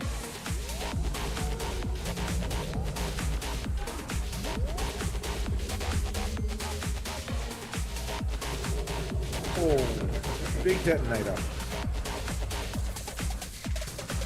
Watch yourself, Bearman. Big one's coming your way. There we go. Great unlock, easy as pie. Oh boy, that is a big one. It's past your exploration date. One more. Oh, that's good. Oh, Explode. shit. Get away from it. Oh, I'm down. Yup, I that just thing did. explodes.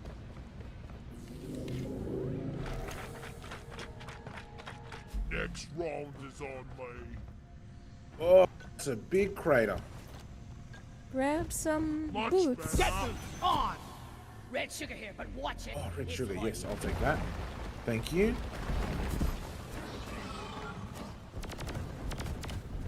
I hate me. Platforms, please. Let me just. I'm going to make a pathway down. So just give me a second. There we go. I think we're gonna make it.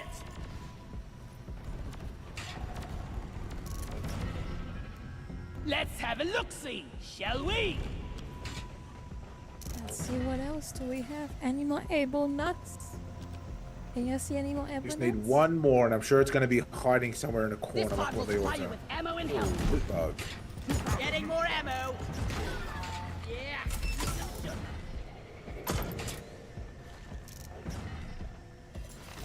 Yes, Lightning! that wave projectile is armor piercing, so it is quite useful. Wow, this ceiling goes up really high. Bloody hell! There it you're is. hot to kill. Oh no.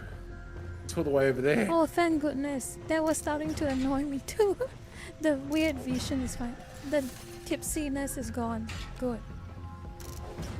Thank Where is goodness, it? man. Thank goodness, love you. You're the guy with the Apple nut rappel. 41. Thank goodness. Love has, yeah. Rockin' And stone with for that, we are done. 君たちにはボーナスが与 With えら that, れる we だろ are う done. There's no mule available of this. Oh, hey, Lonely Muffin is 10 points away from 25,000 redeem points, and I have no idea what I should probably put on my redeems 持ちこたえ to help everyone. So now, we wait 2 minutes until the pod. Needs assembly. Exactly. Let there be light. Sentry done. Go get him, boy.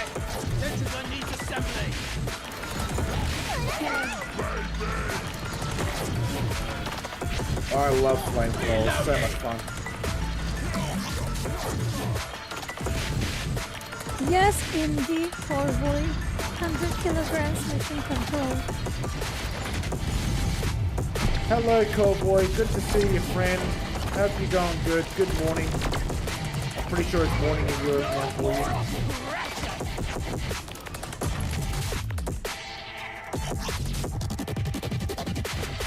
Big easy cowboy boy wife.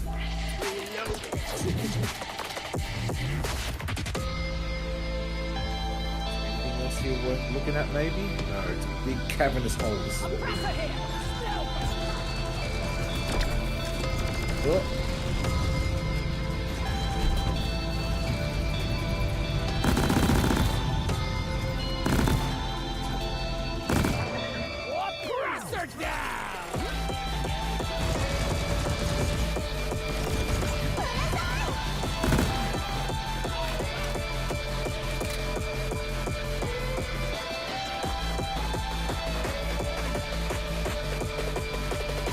Seconds, chat. Here they come.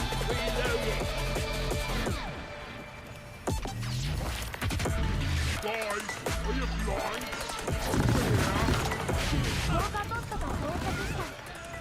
Here it comes. Where is it? Where is it?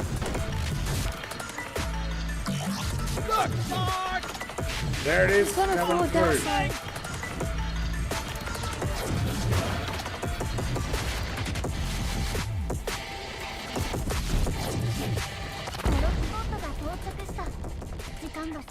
Oh, it's down here. Okay.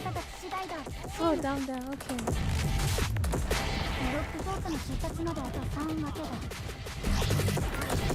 Oh, in we go. Let's go.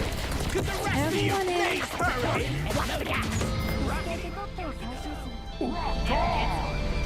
Rock and stone, chat. Rock and stone. Yes, it is. But God.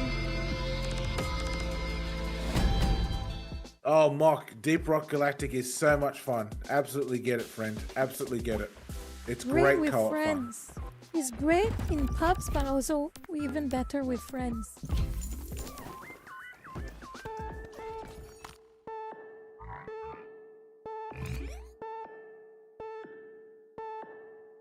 Hell yeah. And it is very optimized. It's very small file size. Impressive. Exactly what Cowboy said. It's just like I think it's 3.4 gigs, I think, or something like that. A rarity in current games. Optimized spaced. Absolutely. Yeah, rock and stone. Hey, Bandman. Yep. Do you think we could convince Cowboy to join us for maybe a couple of drops into the rock? Stone, brother. Corvoy, will you be interested in that? Rock and stone. A round or two? Would you be interested? Rock and stone in the heart. Wait And look till what he Roy said. Rockety rock and stone. Band-Aid. Very funny, Roy. I'll beat my own record this time. Band-Aid with Foxboy. Okay, thank you for Unbelievable! More like Band-Aid with Aisha-chan. These controls are clearly busted. You too, Brutus? That's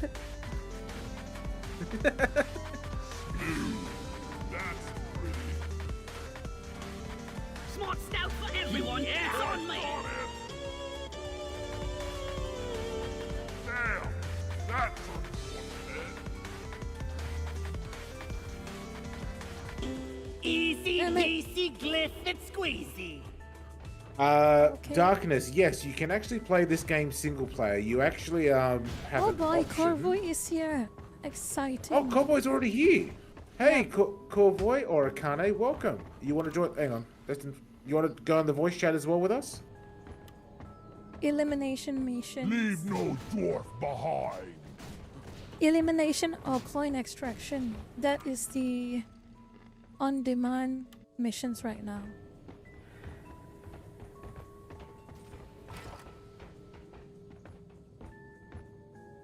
Smart stuff. Yeah. I know where Carl is. It's so bloody. Yeah! Anyone Okay, up for playing the let me Beer. just spoil a secret. I just for finished my real life you. one. I'll have another Do one. not Thank you. really eat rocks for breakfast. Yeah, I know. Crazy, yeah? Slayer, stout now. Hit me hard, boy. Oh no, You're the one piece of actually equipment I I'm wouldn't starting want to think replaced. the The left actually was common beer. rockin'. If we joined forces and founded our own mining company instead, we'd be No, no, right no, no, in no. the dark. Oh no. No, no, no, no, no. We No, could just that have is too another round of controversial. beer. Too controversial, Dad. Well, Do not open your own mining company. Too controversial opinion. Oh. Okay. I thought someone said something in chat. No, no, no. In game, the smart beer makes all the dwarves self-aware. Is that a cool boy I see in the voice モ chat? デルじゃなんだろうな。 Good morning, cool boy. How are you? Good morning. 2 p.m. morning. Just got home. Yeah, that's what they all say. Did you have a good nap? 分かっていると思うが、当初は持久戦ではない。働け。 Let's go. Everyone's dancing.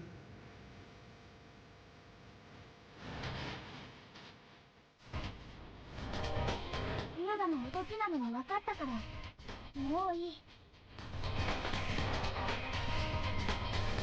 It's always good making management upset. That's the best part of the job.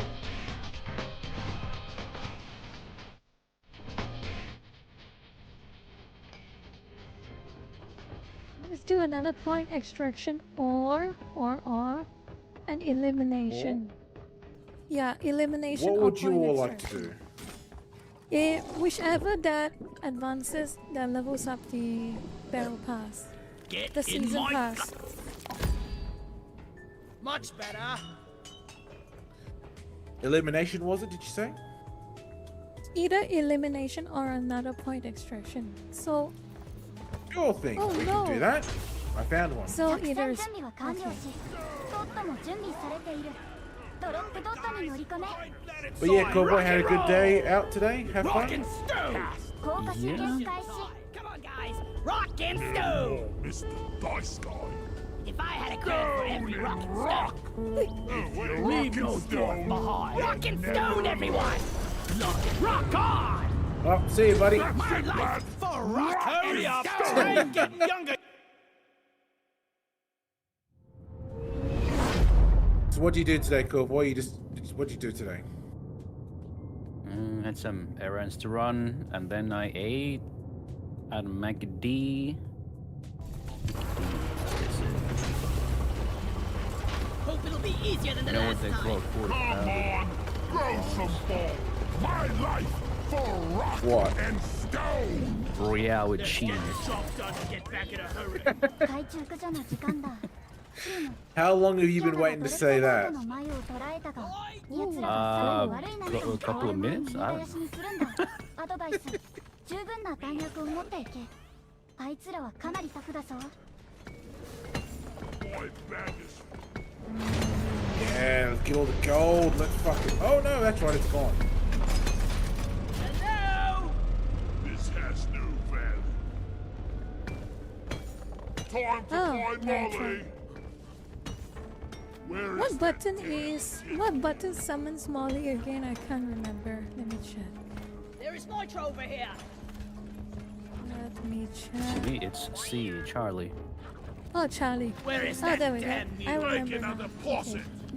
Thank you. Over here with Ick the directly Taste the below. pickaxe. Can't carry it. Ick directly below. This is becoming routine. There we go. Way forward. Oh my god. Get up. Pesticide coming up. Born ready. Dropping all the nitro so we can start banking. Oh, it's just the shields. I was born ready. Go Crusher. Okay, more nitro. Excellent. Molly. I think we're gonna need it, that's for sure. Can never have enough nitro. Oh yeah. Rock solid. Cliff spawns here. There must be a brute nexus nearby. Ethan. Booyah. You shouldn't eat precious minerals. It will get you killed. Oh boy. There's the boss. One sentry gun ready to be built. Found it already? Not yet. We gotta locate Don't wake it up yet. We still need to get it. Take that thing out! tail forever. Dreadnought cocoon here. I wonder what's inside this toy.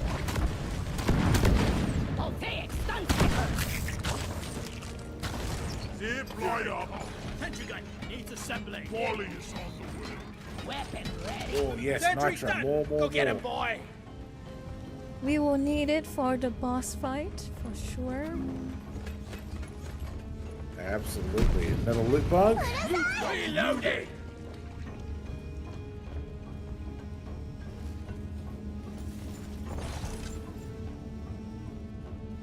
Let's see if I can get a vantage point. Oh no. I made a Yeah. platform. Consider this. Legally speaking, rocking is more legal than stoning. Eh? Eh?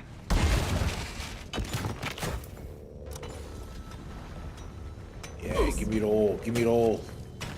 That sucks. Okay, I have to go back up.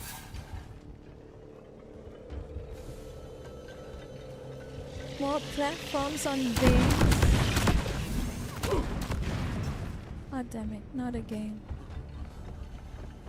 You want me to cut you a hole to walk up a stairwell? No, it's fine. Oh, what's there? Oh, it's just the next way out. Platforms place. Light is up. Okay.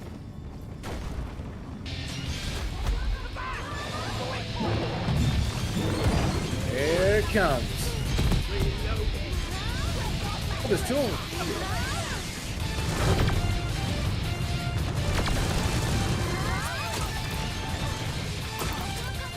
Get that quick game frame. I'm on your side.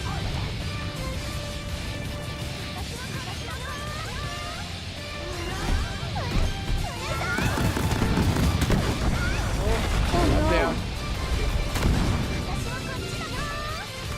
Oh boy. I'm with you, you goblin bastard.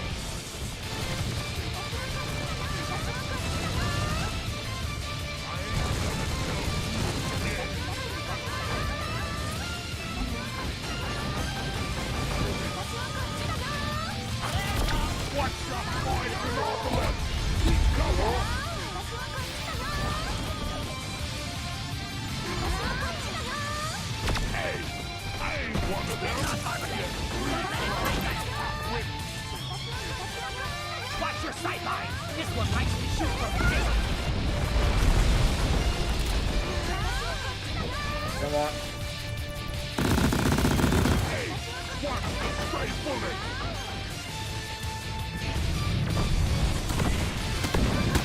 Oh, yes, that is rough. Hold on, Lassie. We're right with you, cowboy. Give us a sec. Give us a sec. Hold on. We're trying to. Oh god. Mud golem. We're on the same team.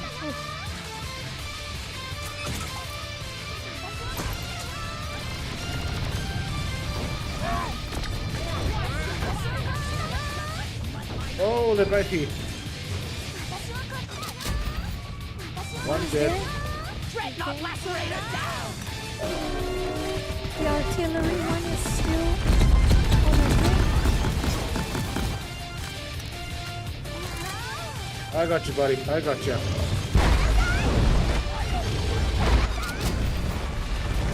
Okay. That's the first. Rock on! Rock and Okay. stone, chat. Rock and stone. Let's keep going. Now we keep going forward. 持ちこたえろ。補給が向かっている。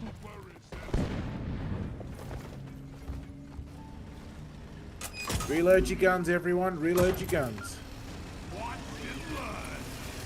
Time to restock.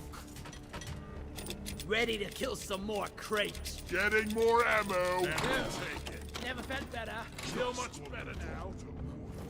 All right, which way are we going? Straight up. Allow me to dig. Oh, Okay. Grabbing ammo. Oh, did I go too steep? Yes, I did. Yeah. Go lower. Yes, here we go. Yeah. Oh, more nitro. There we go, Can never okay. have enough nitro.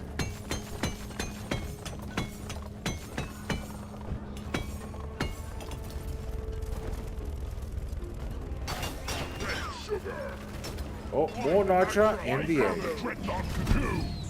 Oh boy. Okay. Okay, so... You came to the wrong place, grabber! One sentry gun ready to be built. Horn ready. Sentry armed. That's it. Dig, dig. Platform created. Now, we're not going to sing the Diggy Sentry Diggy gun whole needs song, are we, by assembling. any chance? Hopefully not. Ready to shoot. Boy, could need it. Oh. Oh. What a jaw-dropping experience! Pop the loop. Let's Lights get the up! mid-roll. Donkey! Come here! Double jointed Sit freaks! ass Die! over here and hurry. Reloaded! What's this? Nothing of that. Falling.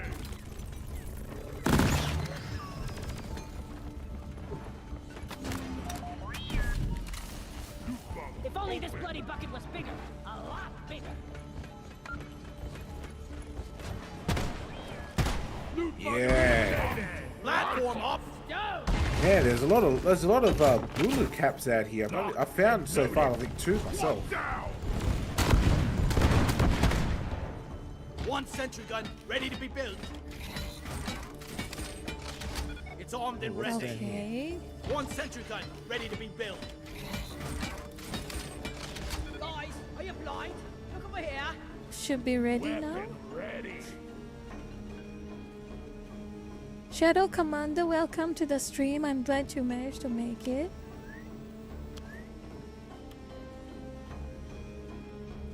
Oh, found stuff here.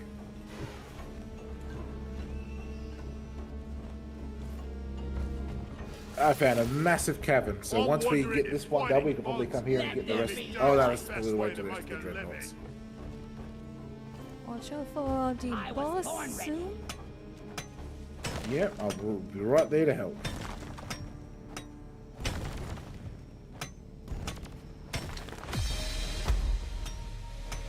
Oh, there's tears. Okay. Oh, this one summons minions.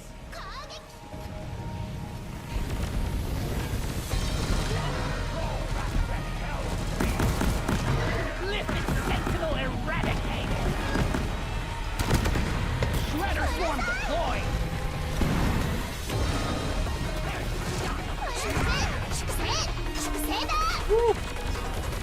Hey, Dr. Strolls, welcome to the stream, buddy. Thanks very much for the follow, man. Hope you're going good. Thanks for popping in, man. Welcome to the fan, yeah.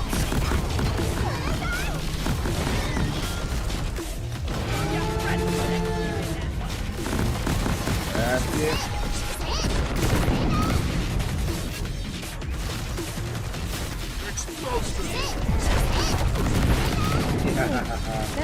That hit like a truck.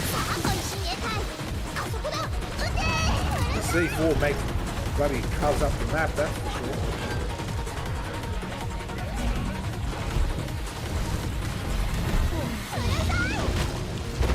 This is so sticky.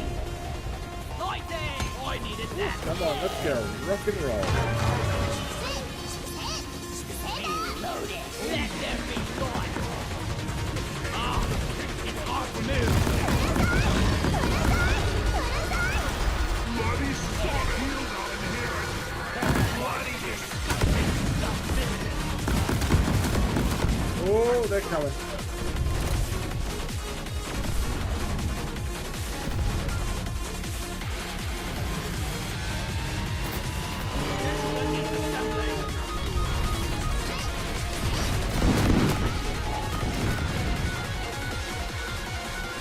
Oh man, coming down. I'm running out of everything.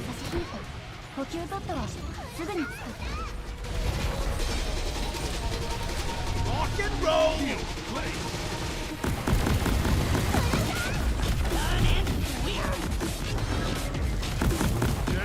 Come on, let's go.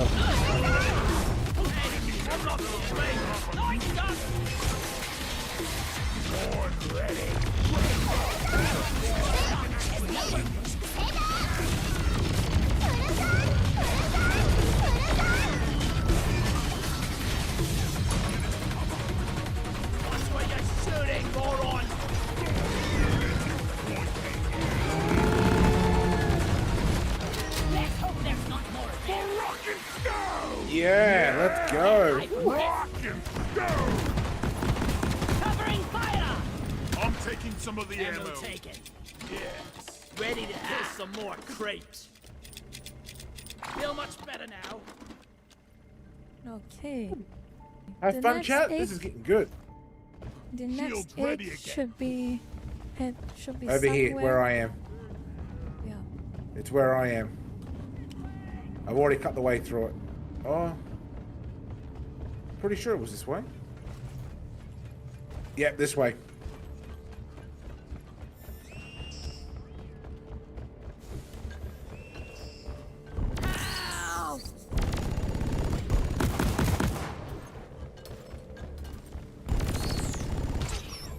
Mactera, grab her down!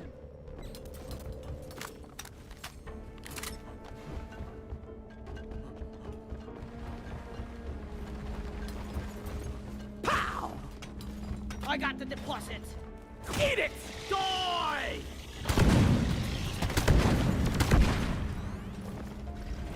Ah, that works. Hey, easy on the C4. Yeah. Come Oh, in. it's right next to us. Weapon ready.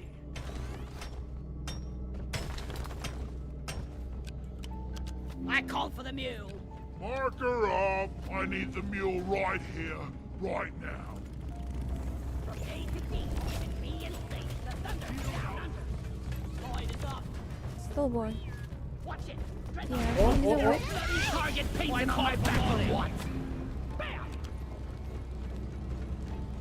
Yep, he's coming. I'll stay with you, Bama. I killed the loot bugs, and I'm not so proud of it. When the damn bugs start to feel like family, you know it's time to quit. The bugs is family. That'd be a pretty bad day, I think. Anyone needs ammo? There's nitro here.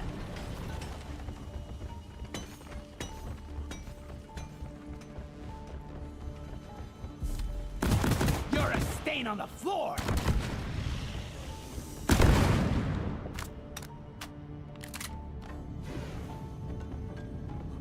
Oh no! That's. Oh, Oh boy. What have you damn it, done? I dug too deep. I dug too deep. You don't say, Sorry. Maxi, and we are on the way. Thank you. That kind of got me. One platform, ready to use. I'm afraid of foes. I'm grabbed by the stupid mosquito thing. Blindsided thing. Flying Annoying little Rock thing. seriously need to invest in some better. There we go. Now, which There's the monstrosity egg. is hiding inside this heart? They There's just the want Banyaps, Banman. That's what they want. That's why they do it. loot bug down. It's a bracelet. stupid bugs. Behaving like a lurk of war. There's a reason, I dreadnought don't cocoon know. here. Lloyd, Oh, gold. Everything. Hell yeah. Bismol. Gimme, gimme, gimme. reloaded. I want to punch the guy in R&D program. More nitro. Oh, bolo cap. Now we need 5 more bolo Just caps. take your sweet time, old I've got lady. one on me. I've got all day. Okay. Right below ya. Right below ya. Bingo. I already got it. I picked it up. Access There we go. provided. Let's. Platform. Hi, you lot. How about a nice Worthless, break? but fun to destroy. Sit down, rest a bit, and maybe play some golf. Like the sound of that. This is fun. What do we got around here? Wow, this cabin is massive in this little section. Goodness.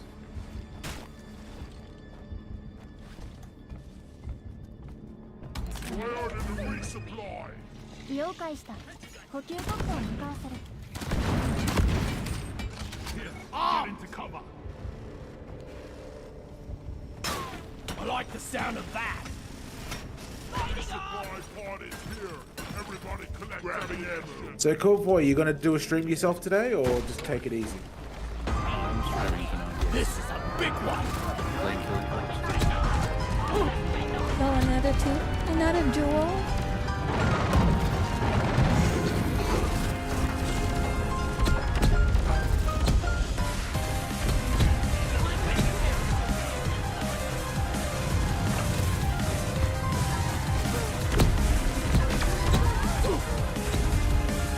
Oh man.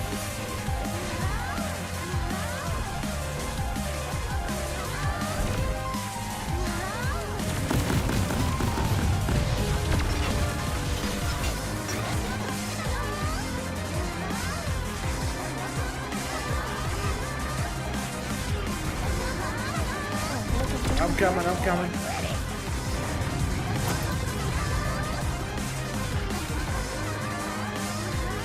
Oh, build one. That's smart.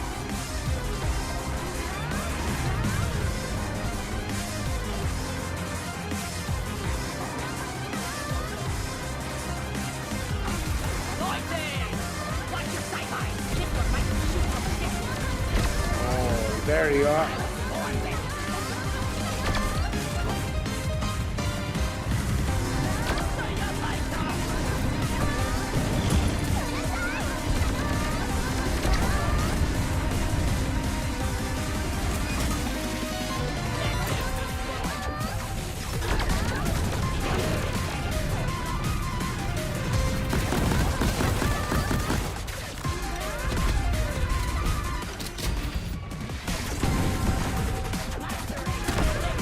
There we go, last one.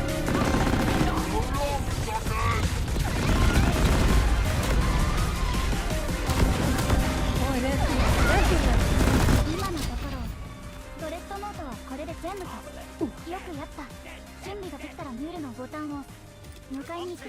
The ammo. Getting more ammo. Yeah. Don't let him flank you. Alright, we just need 4 more bull caps. Anyone carrying anything? I should have Nothing right now. one. Where is near Fine Molly? Shield recharged. Oh, she's up there. Okay. Glad I ain't the one to sort this stuff later. We need there's 3 more. We need 3 more. I found one. I've just gone down a little bit to another cavern and I already found one. Excellent. I got one.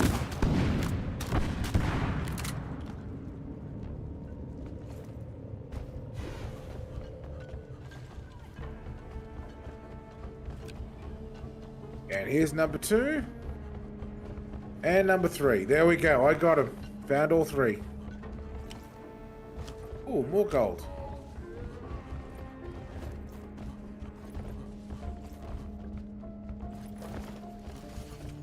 You just have to be careful not going into deep. Who knows where the plot will spawn. Yeah. That's why I'm Why coming right. not I'm mule? coming right back up. See here. Yep, just a little bit more.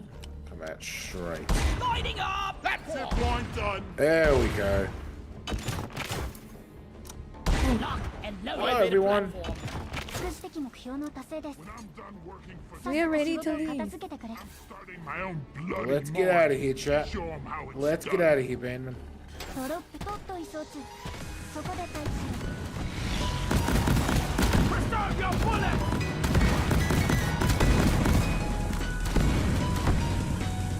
So long, suckers. Oh, there it is. Access provided. ドロップとっと到着。ミュールが降下地点に戻るぞ。 Oh, I'm out of here. ドロップとっとの出発 You ま wanna で dig あと through 5分 this? だ。 Wanna tunnel Yeah, through where this, am I- Maxi? Look there. Yep, I'll be right there. Just give me a second. I'm coming. Goodness gracious. One sentry gun. Okay, I'm gonna build a turret. Armed and ready. Let's go.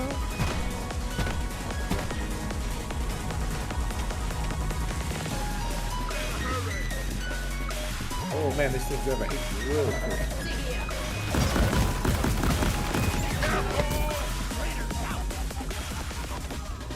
Yep, right ahead.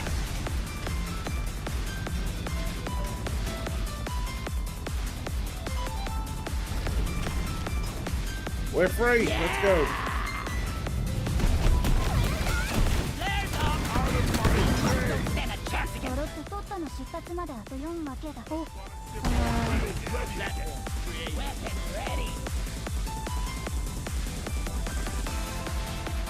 Sentry gun needs assembly. We appear to be here, but the doors are not opening. The mule has Molly's gotta Molly get in. has to go first. Molly's not that's here right. yet, so Shit. Molly has to go first.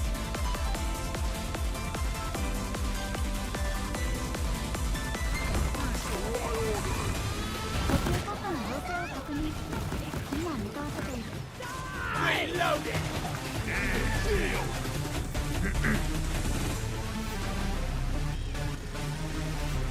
Resupply arrived. Go restock. Let's race Molly back to Getting the truck mall. supplies.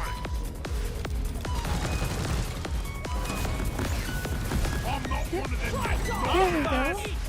one of them. There we go. There we go. Everyone in. Lucky hit of the dice, chat. Lucky hit of the dice.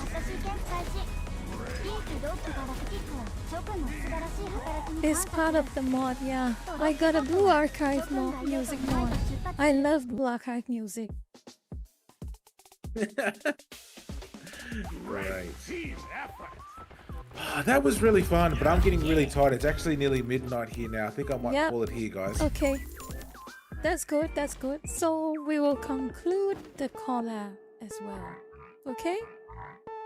And the very impromptu short collab with Corvoy, who don't forget to like, follow, and subscribe here on Twitch and also on YouTube as well, friends.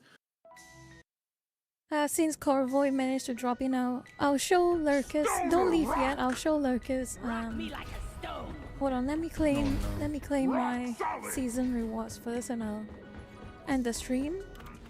I mean, I'll end the game. Yes, another script. Okay, done. Let me end the. Okay, Corvoy, you're still here? Corvoy? Yeah. Yes. Yeah. Okay, okay. So let me find you. Hold on a minute. I Goodbye, suspect love. Thank you for what this joining is as well, gonna be. friend. Yeah, for those who want to follow, let me just show it. Let me just show your screen directly. Oh, that's too bright. For those who want to follow Corvoy, the last minute collab with Corvoy, this is his channel. So feel free to follow him. He makes some funny. He made some very hilarious Half-Life 2 modded game moments, and it was hilarious. But anyway, I think that concludes tonight's collab. Right? You're getting tired, Maxi? Yeah, I am. It's been a big day. Lots of streams, but it's been fun. It's been fun. Yeah, I'm it's really been glad I fun. got to join in here as well. Yeah, I'm glad too. I'm glad we managed to hang out, especially with everyone. I like another moment like this and soon again. But anyway, right now what's important is you get your rest. And I'll get mine too. Exactly, and Corvoy can relax after now getting home. Yeah, hopefully you can relax as well. So that concludes tonight's stream. And thank you for dropping by, Maxi, for quite a few hours.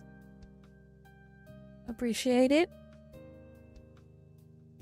Absolutely. No, thank you so much for inviting me, Bam. And we finally got a time that we can do stuff, and hopefully we can do it again in the future as well.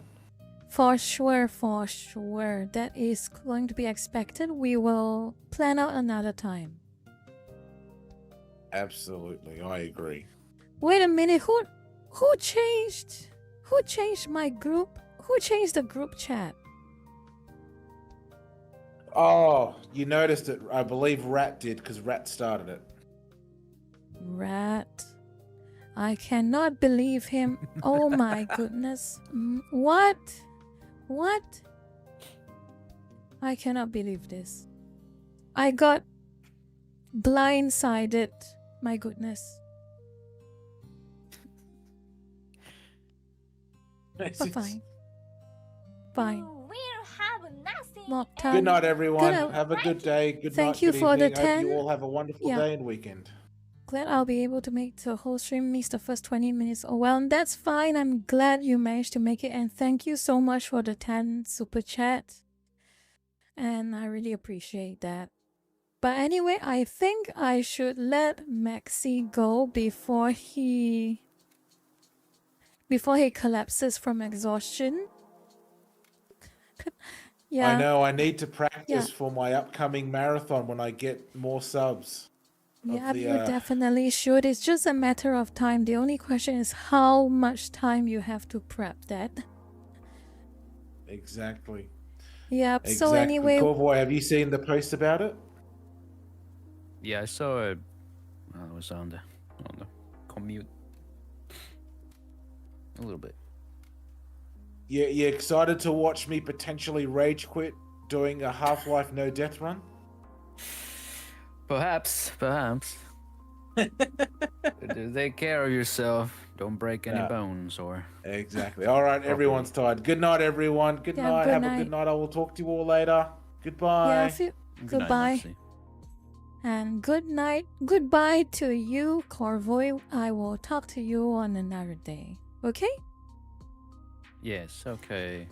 Yeah, we'll Another collab. time. We'll collab sometime soon, hopefully. Hopefully, yes. Yeah. Okay.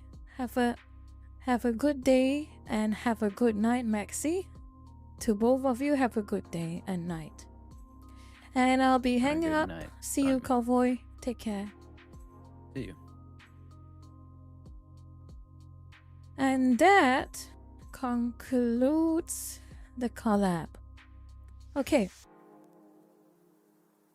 Now, before I end this stream and excuse your lurkers, a bit of housekeeping. Next week, Tuesday, same time, as in daytime, so the Westerners can get a stream. Okay? So let me just show again. Presentation. Presentation is so efficient, but when I close it, I have to open it again. For 31 of you lurkers who are somehow still awake, I will just give you the lay down of the next stream, okay? So, wrong. There we go. And after that, so the stream will be again same. So see you on Tuesday, okay? Tuesday 9 a.m. UTC plus 8 or 8 p.m. EST. Okay, that is my next stream time. Okay, with that out of the way, you wanna have a match in TF2? We will see what we do. Okay, we will see what we do on the what's the word? We will see what we do on that day. My brain is starting to short circuit, so I'm gonna end the stream soon. Right now, actually. So have a good night, everyone, and I hope you all rest well or have a good day. And thank you so much for taking the time out of your schedules to watch me and a bunch of others of my friends chatting and having a good evening and night. And take care, everyone. It has been a pleasure, and hope to see some of you on Tuesday. Okay? Good night.